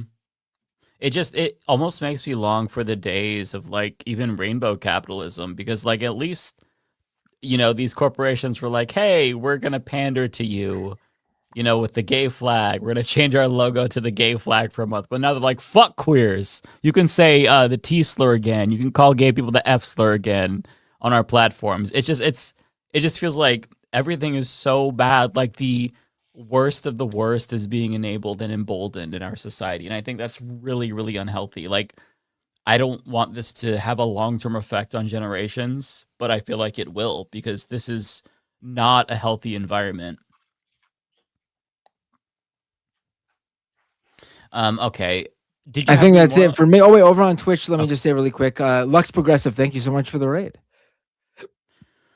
Okay, so we've got Lord of the Viltrumite says, why do a lot of libs and leftists act as if Graham Plattner is the real-life conquest? They think he was like, stand ready for my arrival, Iraqis. I'm not really sure what you mean by conquest. I'm not 100% sure either, but what I think is you're referring to his previous comments about being in the war, and he wasn't as critical, I guess. I mean, listen, people change. People change. Also, when you're in the military, there's a bravado I'm sure you have from being with other military people. Is it ideal that he had those views? No, of course not. But it's great that he changed and has woken up to the horrors of it, and he no longer feels the same way. Obviously, he moves in the right Conquest direction. is a villain from Invincible, is what the chat's saying. Okay. Oh, I should have tied that together because Viltrumites. Yeah. Okay. I think that what I would say about Plattner and this race is that he is the Democratic nominee. This is what the libs, the Democratic establishment, the centrists have constantly said to those few leftists who fucking are adamant about not voting for the Democratic nominee when their person doesn't win. But now we're seeing this with those people actively still trying to hurt Plattner. Plattner is the Democratic nominee. At this point, to go at him, not saying you can't criticize someone to expect better of them. Always for a politician, you should expect more from and better of. But to go at him with the intent to hurt him, which I'm seeing a lot of people do, is basically saying at this point you want the Republic, you want Collins to win. He is the only person who will be able to unseat her because he's the Democratic nominee. That's your choice. To say you're not going to vote for him. All right. I mean, If you're not in Maine, who gives a shit? But if you're in Maine and you're one of those people, you're just saying you want the Republican to win. Listen, I've been there. I've held my nose and voted for every Democrat up and down the line. I've done it. You got to do it. Yeah, I mean, look, I have very strong criticisms of Plattner, his platform and his past comments, and I just don't trust him. That being said, I hope he wins because it's him or No, Susan I don't. Collins. And I hope he proves me wrong. I don't think Plattner is someone who's going to be like that. I don't. I hope not. I don't think he's a Fetterman, that's for sure. And I don't think he's. I think people are seeing someone who changed over the years, who was like, but it's not like he was a far right winger or something. He just had sort of unsophisticated thoughts while also maintaining sort of the same politics throughout. Like he's always had, if you look at his old writings, these sort of like, without realizing it, sort of like progressive ideas. But then he would combine it with sort of, I guess, immature wording or actions. You know, that's it. Yeah, really. that the old tweets and stuff. I mean, that's not my like. It doesn't matter because I'm not voting. My problem is that I don't like the way that he talked gleefully about killing people and never spent a day in jail for killing Iraqis. When was that? When were those? When is that from? When him talking? I don't remember when it was. It was like in the 2010s. They like, just from a personal perspective, it made me feel very gross that he could talk about killing human beings that way and then not like really do anything to hold himself accountable. I hope that he has genuinely changed, but it still makes me feel uneasy to know that he did that. You know what I mean? And I can't just like put that aside. I hope he's a great senator. I hope that he's not like a Fetterman, but I can't like unsee that comment of him talking about that. It feels like I can't just like, well, he supports Medicare for all, so I can put aside the fact that he killed brown people. It's hard for me to overlook that. I understand why people are, because we have two options. But that's just my issue, and it's something that is a problem that I'm struggling to overcome. But that's just where I'm at, you know, if I'm being honest, cards on the table. Right. But I understand why people would want him to win over Susan Collins, because he, again, for the most part, he has good politics when it comes to Medicare for all. He talks about genocide, so I think that that's great. So, you know,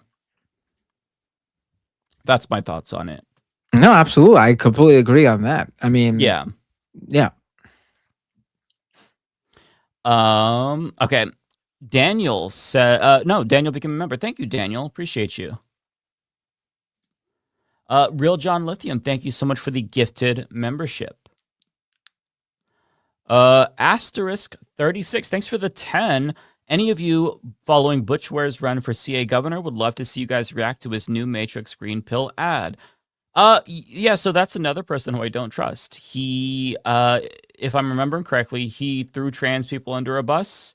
He attacked Olaimi Olurin and basically called her like a fraud for not wanting Trump to win, essentially. So yeah, he has great politics. I don't even know if he's on the ballot in California. And like, you know, I probably agree with most of his politics more, but that's another situation where you're all kind of SOL. You've got shit options, right? You've got a Green Party candidate who we probably theoretically agree with more, although I take strong issue with his trans position and also maybe his abortion position. I don't remember. It's been a while. Who is this and what? He was I think he was the VP for Jill Stein in 2024. Oh boy. But somebody says they have the same position on Mark Wahlberg. Yeah, you know what I mean. Yeah, that's kind of like, that's my position. So I'm glad you can kind of understand. But also in California, I really don't know what I would do, because if you look at like fucking Tom Steyer on paper, he sounds great. The problem, he's a fucking billionaire. It's so hard for me to overlook that fact, because instead of using his wealth to end homelessness in his state, which he has enough money to literally do, he's trying to get himself power. And yes, he's saying all the right things. Maybe he is a class traitor. I don't know what's in his heart, but it makes me uneasy, and I can't unsee the fact that he got his wealth because he had investments in the worst industries ever. So I think that these are things that I will never be able to get over. If I were voting, I would have to think more seriously about it, but I'm not in California, so I just kind of feel uneasy because, like, okay, there's Javier Becerra, basically openly neoliberal, pro corporate, and then you've got Katie Porter, who's like attacking Tom Steyer for being a billionaire, yet she doesn't support the wealth tax in her state. So it's just a clown show, and I'm thankful that I don't have to, I guess, figure out who to vote for because I don't know what I would do. I genuinely do not know if I could ever vote for a billionaire.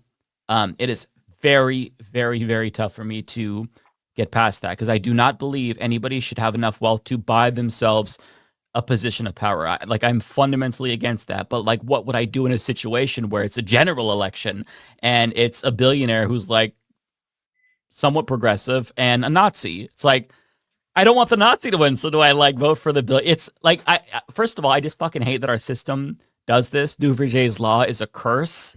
The fact that we always have to choose between like 99% Hitler and 98% Hitler is insufferable. If I had my way, I would redesign the whole fucking system. We'd have mixed member proportional representation. We would not be doing this.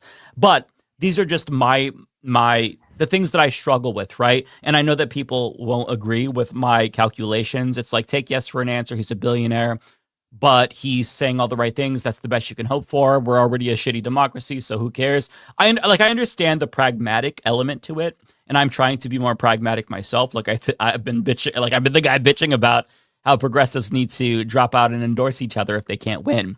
So I understand that from the pragmatic angle, but I still can't like remove the internal moral conflict that I feel with these kind of things. I hope that makes sense. Like I'm not trying to like go out of my way to shit on progressive candidates, and I don't want to be a wrecker, so I just keep my mouth shut. But those are my thoughts. Looney Tunes. That's why I'm staying silent. Good luck in your election. Good luck in your election in a state I don't live in a country I don't live in, and good luck. Yeah, it's like I have my disagreements. I feel the same way, Lance. I don't feel the need to vocalize my disagreements. I don't want to embolden, Republicans in any way and fascists. And there's a lot that I really like about Graham Plattner as well. Like I'm not trying to like needlessly shit on him, but I have serious issues that I struggle to just like put aside. If I'm being honest. Mike's Santa Claus beard is better than Mr. Mustache Guy's fake as hell beard. Well, thank you so much.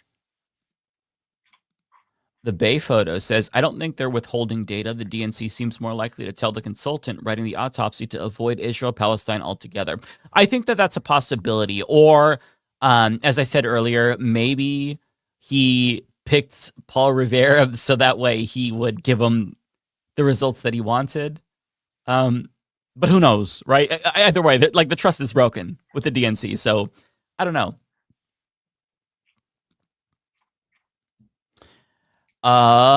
One and only Smithy, thanks for the 5. Blue MAGA is the worst opposition money can purchase. We need an opposition party. It is agonizing to see this country go to shit and have almost no pushback. I cannot tell you how. I mean, I can tell you all know, but like I can't express how fucking demoralizing it is. Lizzie Bennett, thanks for the 5. Seen that interview with Bartiromo did with Fetterman? He was like, I blame Iran. 2 milliseconds later, he's like, I don't blame Iran, and said America's 50 years old. I did see that. I genuinely don't understand how this man has not resigned. I mean, I understand why he hasn't resigned, but it's just he very clearly is not well. He has severe brain damage from his stroke. That's why he became a Republican after all. But he can't even speak. His brain is chocolate pudding, and he's just sucking off Trump on national television, talking about how the ballroom is amazing. And yeah, America's 50 years old. It's so embarrassing. But Fox News is like, yeah, hey, he's going to shit on Democrats, so let's bring on this brain-damaged fucking ogre to shit on them. We'll take what we can get. Cartoon says, you see that Christian nationalist tax fund rally? I did not see that. And I don't want to look, but thank you for letting me know, Cartoon. Cartoon also says, I forgot to mention in the Zoom live chat last week, I also saw Obsession a few weeks early before national release. It was an awesome batshit horror film. Okay, I've never heard of Obsession, but it'll be on my radar because you have good taste typically.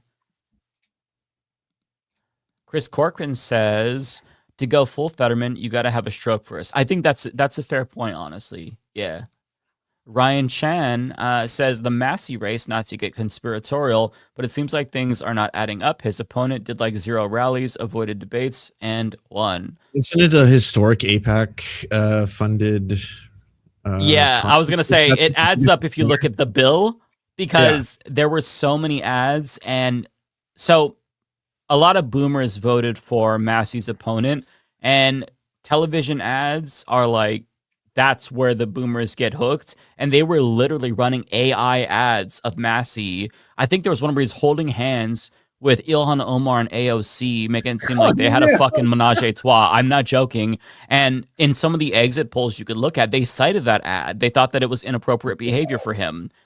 So, I mean, he had a threesome with the squad. That's the ad. I can't respect a man. It's one let thing me see to if I have can a threesome. find the ad. Oh my god, that's insane. I mean, it was very clearly AI. We would see it, but boomers who watch Fox News. No, I know. They would not. That's wild. So that's how easy it is now. That's all you got to do. It's just like, well, think of something that'll make them all reject candidate A, run the prompt and spit it. That's it.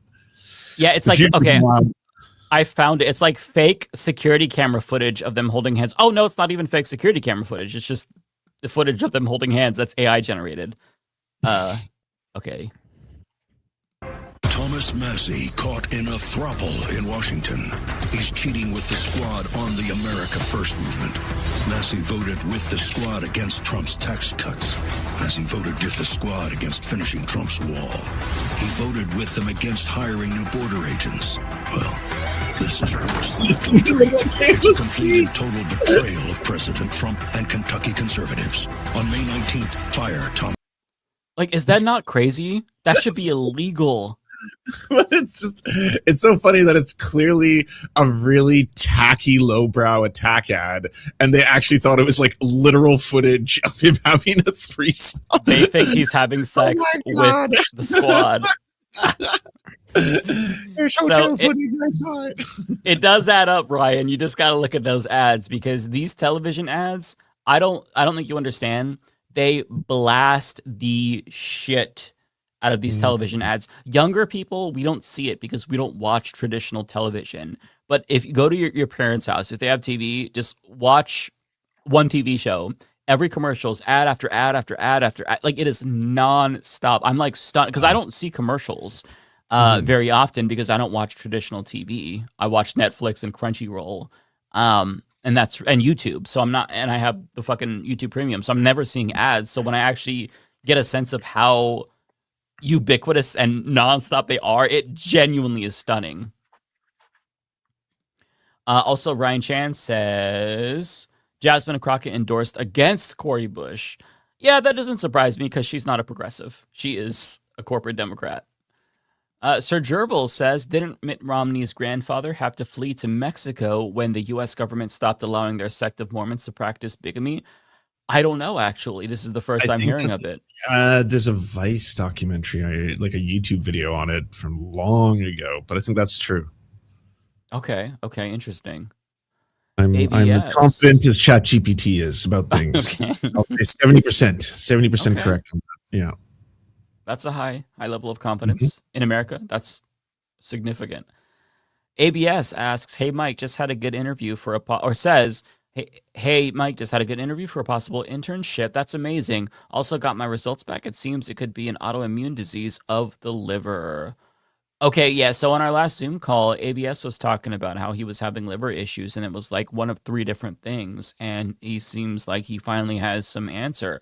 So I don't remember if the autoimmune disease was the one that was the most treatable, ABS, but I hope that now knowing what it is going to at least give you a little bit of closure and put you on a path towards recovery, because that's not fun. That's really scary to deal with that kind of shit. And also congratulations on the interview. So I'm happy to hear that.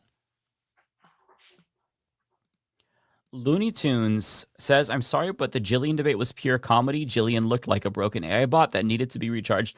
It honestly was comedy. I didn't watch it when it came on my YouTube feed, and I'm like, no, fuck this. I love Sam, but I can't listen to Jillian Michaels for 2.5 hours. It honestly, I'm a little bit intrigued now. It looks kind of funny. If you don't want to give her the clicks, my video on it will be out tomorrow morning. Oh, okay. Well, there we go. Perfect. It's better. I always like to listen to somebody break it down as well and give additional context. And yours are the best, Lance. So I'm gonna check it out.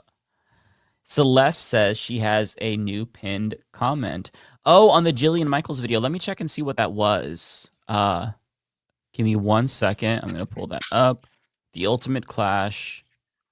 Okay, her pinned comment says, to all my new fans coming from Cedar's corner of the internet, do you guys have a collective name like the Groypers so I know for the future? Oh, she is so mad. Also, do you realize your guy was on his laptop the whole time, right? Wild of me to think that fact-checking my own claims when he incorrectly said they were wrong was the move. Anyway, let's do the angry co-host next. What do you think? Wow. That's crazy. No one's saying you can't use a laptop, although like obviously it's going to slow everything down if you have to like look every single thing that you discuss up. But like the difference is that you were feeding everything directly into an AI chatbot and taking whatever it spit out as gospel. That's why it's fun, including the times when it corrected her and agreed with Sam, and she would still put it on screen as if it like somehow proved something, and then you could just be like, yes, that's exactly what I'm talking about. 1,700 deaths, like right there, you know. Right. And you only have to rely on that if you have no pre-existing knowledge, if you know nothing about history, no facts, if you've only like jumped in this last year to this political sphere and you're trying to act like you know, but you can't. So you use ChatGPT. Like you would use a laptop occasionally to fact check something that they bring up or to see what context they're using a particular statistic in or whatever, right? But if you don't have a base knowledge on anything like she does, then you have to rely on ChatGPT and AI, and that's objectively fucking embarrassing and hilarious. Not objectively, almost, but it's fucking it's embarrassing and pathetic. Anupam, thanks for the $9.99.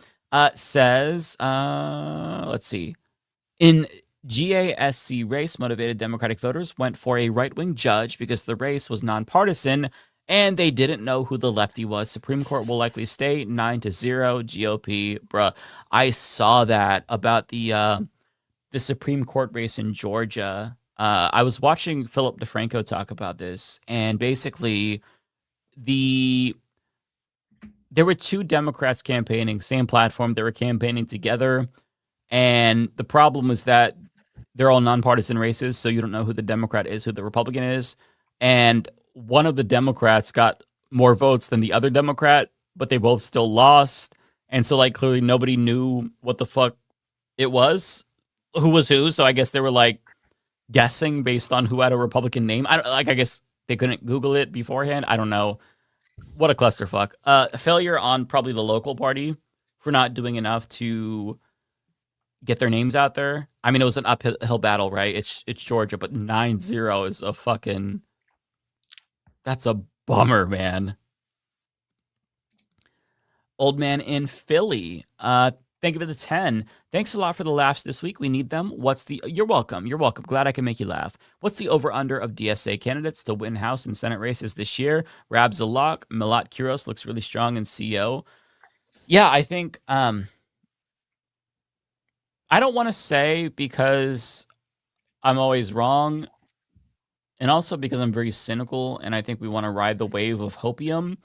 So we'll just say that, like, I'm going to assume they're all going to lose, and when they win, it'll be a pleasant surprise, so that way I'm not disappointed and crash out like the Cat Abu Gazella race, because that really took the wind out of my sails for a bit. But thankfully, the Chris Rabb victory has rejuvenated me. And like this all is why I don't try to follow electoral politics as closely as I used to because it is mentally draining. But I'm feeling good, and I hope that things continue in this direction. We'll just say that. That's as specific as I can be, unfortunately. Not really Rachel Atwood. Hey, Rachel. Are the straights allowed to say Straggit? I believe they're the only ones who can say Straggit, and we have to ask them for the pass for that one. I don't know, Matt, are we allowed to say that? Not that you're a Straggit. I would never say that towards you, but are we allowed to say that? Yeah, I think you can.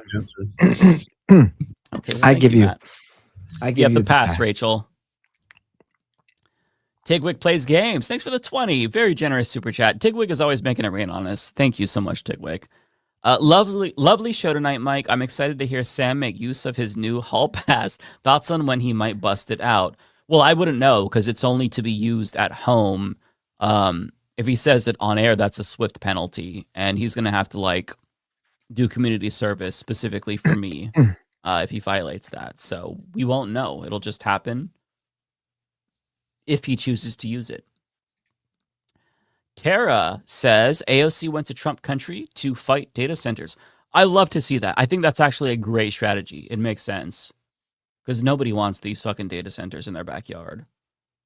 Kowalski, thanks for the 10, Kowalski. Super El Nino is expected to hit by late July. It will cause immense stress to the food systems, monsoon rain failures in Southeast Asia, South American floods, and Trump war fertilizer shock 2027, Arab Spring 2. Yeah, that's one thing I keep coming back to, Kowalski. I feel like we're only at the beginning of this shit. We're gonna feel some real economic pain, and it's gonna get rough. And my only hope is that Americans understand that this was the direct result of this dipshit Donald Trump, and they understand once and for all that climate change is real. That's not gonna happen. What the fuck am I saying? Bare minimum, I hope they blame Trump for all the shit. He's accelerating what was already inevitable, in my opinion. But sometimes things have to get worse before they get better. And my only hope is that there's a light at the end of the tunnel because we're gonna be in for some pain. W.I. Postchin says, why did you stop doing the Twitch live streams? I think I just got burnt out. I'm trying to not do as much because my mental bandwidth has really been drained in the Trump era. At some point, maybe I'll resume live streams. I think if I were to do any extracurricular activity, it would be interviews. I've been thinking about doing interviews with various people, different historians, experts, podcasters, just shit like that. I gotta think about it more. If I can make it entertaining, because long form content for me is very difficult to make entertaining. I think I'm better in shorter bursts and videos. So I'm letting the idea marinate a little bit in my head. But maybe one day the Twitch streams will come back. But for now, I'm just kind of I'm burnt out, man. Rachel Atwood says May 21st is Circassian Genocide Recognition Day. Oh, okay. Okay. Thank you for letting us know about that. I hope I said that right. I probably did not. But thanks for sharing that.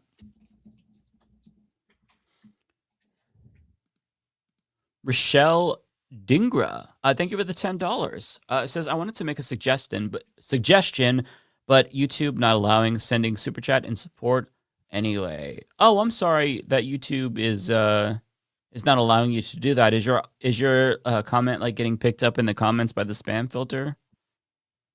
Sometimes, just FYI, sometimes it does that if there is redundancy. If it takes a while to post and you think it didn't post, but you post your comment again, sometimes it'll automatically flag that as spam. YouTube's flags filters are very sensitive. The problem is if you remove them, then you get a bunch of slurs and shit like that, and a bunch of sex bots. So it's not a perfect situation, but it makes it a little bit more tolerable. Although there are people who are casualties and they get filtered in to that, and it sucks. But I'm sorry you weren't allowed to say your piece. Chemical Dragon, thanks so much for the 20. Very generous super chat. Mike, with how corrupt FIFA is, do you think this World Cup in the USA should be boycotted. Every aspect of how it's been managed is a shit show in the U.S. I hate that we're hosting this under Trump. So sad fans can't come. Well, I mean, I'm probably like the worst person in the world to ask this question to because I'm already boycotting it. I've boycotted every FIFA. But just as a non-enjoyer of football, I would say yes, I hope that it's boycotted because America doesn't deserve this privilege to have the World Cup hosted here. I think that we've been a shit country. We cause chaos and terrorism throughout the world. So I feel like it should be taken from us and given to a different country. Perhaps one of our victims in particular, because this is just not okay. So yeah, and as you said, you know, how are people supposed to come to this? That's one thing I was talking to my husband about the other day. It's like, how are people from countries supposed to come here and enjoy this when they're under threat if they're not white? That's just, it doesn't make any sense. And I know that some hotels are kind of like shooting themselves in the foot because they charge like 300% more. I saw that. And they ended up having to drop the price a lot, I think, to below the surcharge because, you know, it's really messed up though, because if people don't understand how FIFA works, because I'm hosting it as well. We're a host city, Vancouver. Your city pays out, I think our estimates are around close to $1 billion to do all this building, infrastructure, security, all this kind of stuff. And then the idea, because it's all the taxpayers paying for it, whether or not you agree with it or not, the idea is there's going to be a windfall in tourism to your economy. And then in so doing, that all of the shops, the stores, the hotels, the restaurants, it's going to be, you know, very plentiful for everybody. So it'll help everybody in that. But for like parts of the US, they're struggling because like so many of the hotels are empty. People don't want to go. The tickets are so fucking expensive that like, you know, general purchasers are priced out. Like most people I know who are massive football fans hate FIFA. Like the most diehard football fans are also like, fuck FIFA. It's such an evil like fucking organization. Yeah, I've heard that too. Like I don't know much about FIFA, but I do know that their fans fucking hate them because of how corrupt they are as an organization. Kowalski says, thank you for the 10, Kowalski. Very kind of you. Businessmen used to having principles during World War I. The wealthy and connected forced their sons to fight because they actually believed in the Republic. Capital is now global, no loyalty. Yeah, I agree with you, actually. There was a buy-in to the country. There was a buy-in to the project of, you know, we're all in this together. We're Americans. Of course, not black people. They never accepted black people. But, like, there was a little bit more of a national identity in some ways. Or Native gays. Yeah. Yeah. Like, there was a bit of a collective identity for the worthy people in their eyes, right? But yeah, I mean, our national identity is just non-existent now. I mean, just like I identify as an Oregonian before I call myself an American. It's kind of like how if you look, I mean, these are older polls. Younger people in the EU would, you know, say that they're in the EU before they say they're in Germany. That's an example. I don't know, like it might vary from country to country, but yeah, I just like there is no national pride anymore. There's no national identity whatsoever. But yeah, I mean, like business people didn't go out of their way to fleece their workers. They were greedy, but they wouldn't bleed them dry like they do today. So yeah, I agree with your point, you know, for the most part.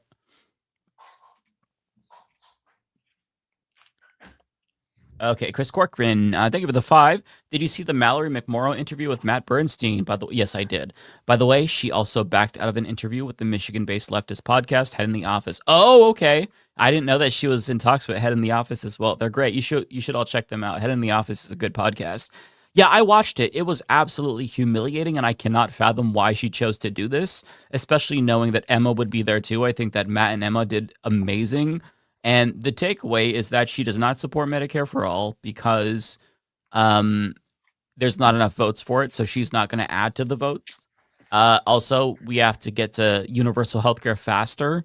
And, you know, even though Medicare for all would do it all in one fell swoop, she's going to support a public option. And also, she believes that Israel's committing a genocide, but she doesn't want to say it's a genocide because it hurts people's feelings. So that's the takeaway.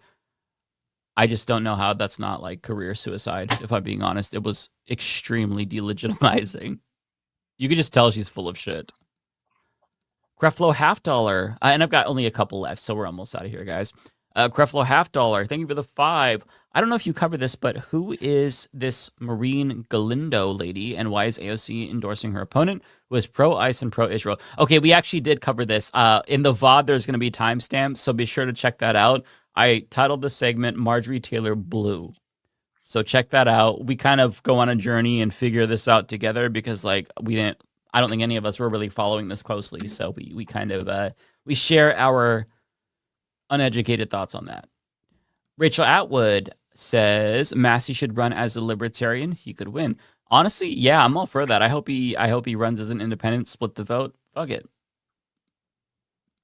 Rachel Atwood also says, did you see Chaya Rychik try to drag Beth Andres Beck on Twitter? They're a non-binary candidate for Massachusetts 6, and this was a huge campaign PR boost. I did not see that, but the fact that it was a boost is kind of encouraging to see, just because it shows you that Chaya Rychik doesn't have the political clout that she once had. I think she's a bit washed because she's still defending Donald Trump, even though she's like the pedophile hater, and she's defending Trump through the Epstein files. And there's like it seems like there's a new Republican that gets caught doing pedophilia or having CASM, and not a single mention from Chaya Rychik. So maybe that's why she's losing political capital. But I mean, we've seen people come and go. They kind of have relevance for a little bit, and then that popularity wanes. So it is nice to know at least she's more of a joke, to where if she attacks somebody, they get a campaign boost instead of death threats. I mean, I'm sure they got that too, right? But, you know, at least there was some good that they could take away from it. Pluvius says, if you decide on interviews, try Riverboat Jack. Her effort for her community, join Infiltrate the Dems and DSA at the same time, might give some hope. Yeah, I mean, like, if I do interviews, I will do interviews with everybody, for sure. All my leftist streamers and YouTubers and whatnot. I need to figure out like what I want to talk about, what I want to interview people about, try to workshop it, make it entertaining. Creflo $half. Thank you for the 10. NJ transit train tickets are $98 to get to MetLife Stadium when they are around usually $20. That's a huge surge. One of the ticket prices I saw for Brazil Morocco was $39,000, and the lowest is $1,400. My God, how can normal people afford that? That's fucking crazy. Holy shit, man. Rachel Atwood said, thank you, Rachel. You've sent like multiple. I really appreciate you. Replacing Seth with Beth is such an upgrade for MA6. Inshallah. Rochelle, thank you for the 5. Mike, if you would like to interview a historian, I recommend Tad Stormer. Okay. I mean, I'm not, nothing's on paper yet. It's just an idea swirling around. Again, I can't just like do an interview and be like, hey, talk about history. Like, I need a purpose, and I need to make it not boring. So I've got to let the idea in my head marinate. Got to cook a little bit. We got another one here. Member chat from Checkmate. This one, okay. Yeah, this one is for me. Okay. Hey, Mike, do you feel the DNC will actually move further to the left, or do you think they'll just continue to ignore leftists and their broader base? Yes, the latter. They're going to continue to ignore leftists and their broader base. The only way you can get real change from the DNC is if a progressive wins a Democratic primary and they take it over and clean house. That's the only way. And also, thank you for the membership for 15 months, Celeste. I think that is everything. Yeah, that's all.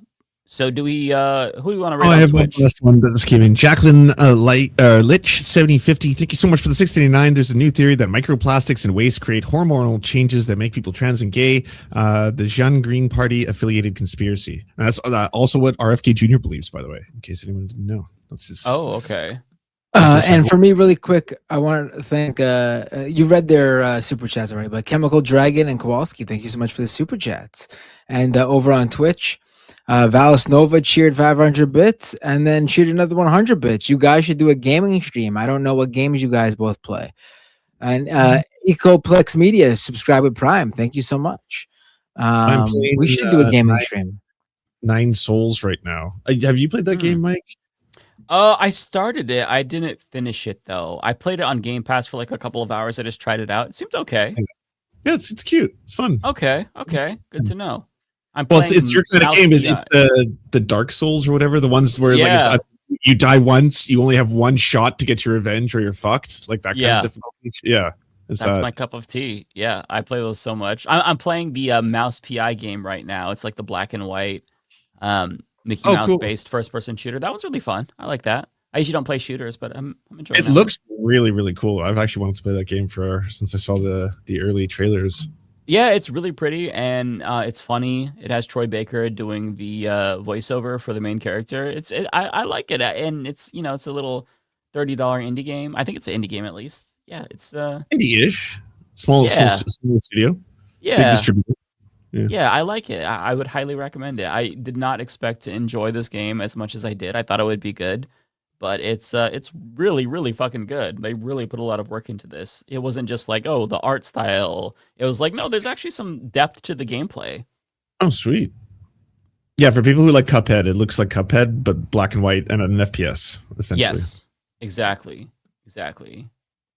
Who should we raid? Who do you think we should? You always have I don't think we've ever raided Amy. She's a housing advocate. Oh, Amy C3. Amy C3? We've definitely raided her. Oh, okay. We could raid her right now too. Yeah, Okay. I'm fine with that. I like Amy. All right, sweet. That makes it easy. I see all you guys next week. Yeah. Love you. Take it easy. Send my love to the family. Binder. Very, very sorry. Will do. Thank you. Same for you guys. Say hello. And I'll see you all next week. You all take care.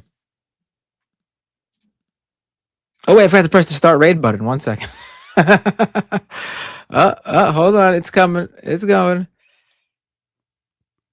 3, 2. All right. I'm pressing it now. Bye, everyone. All right. Good night, everybody.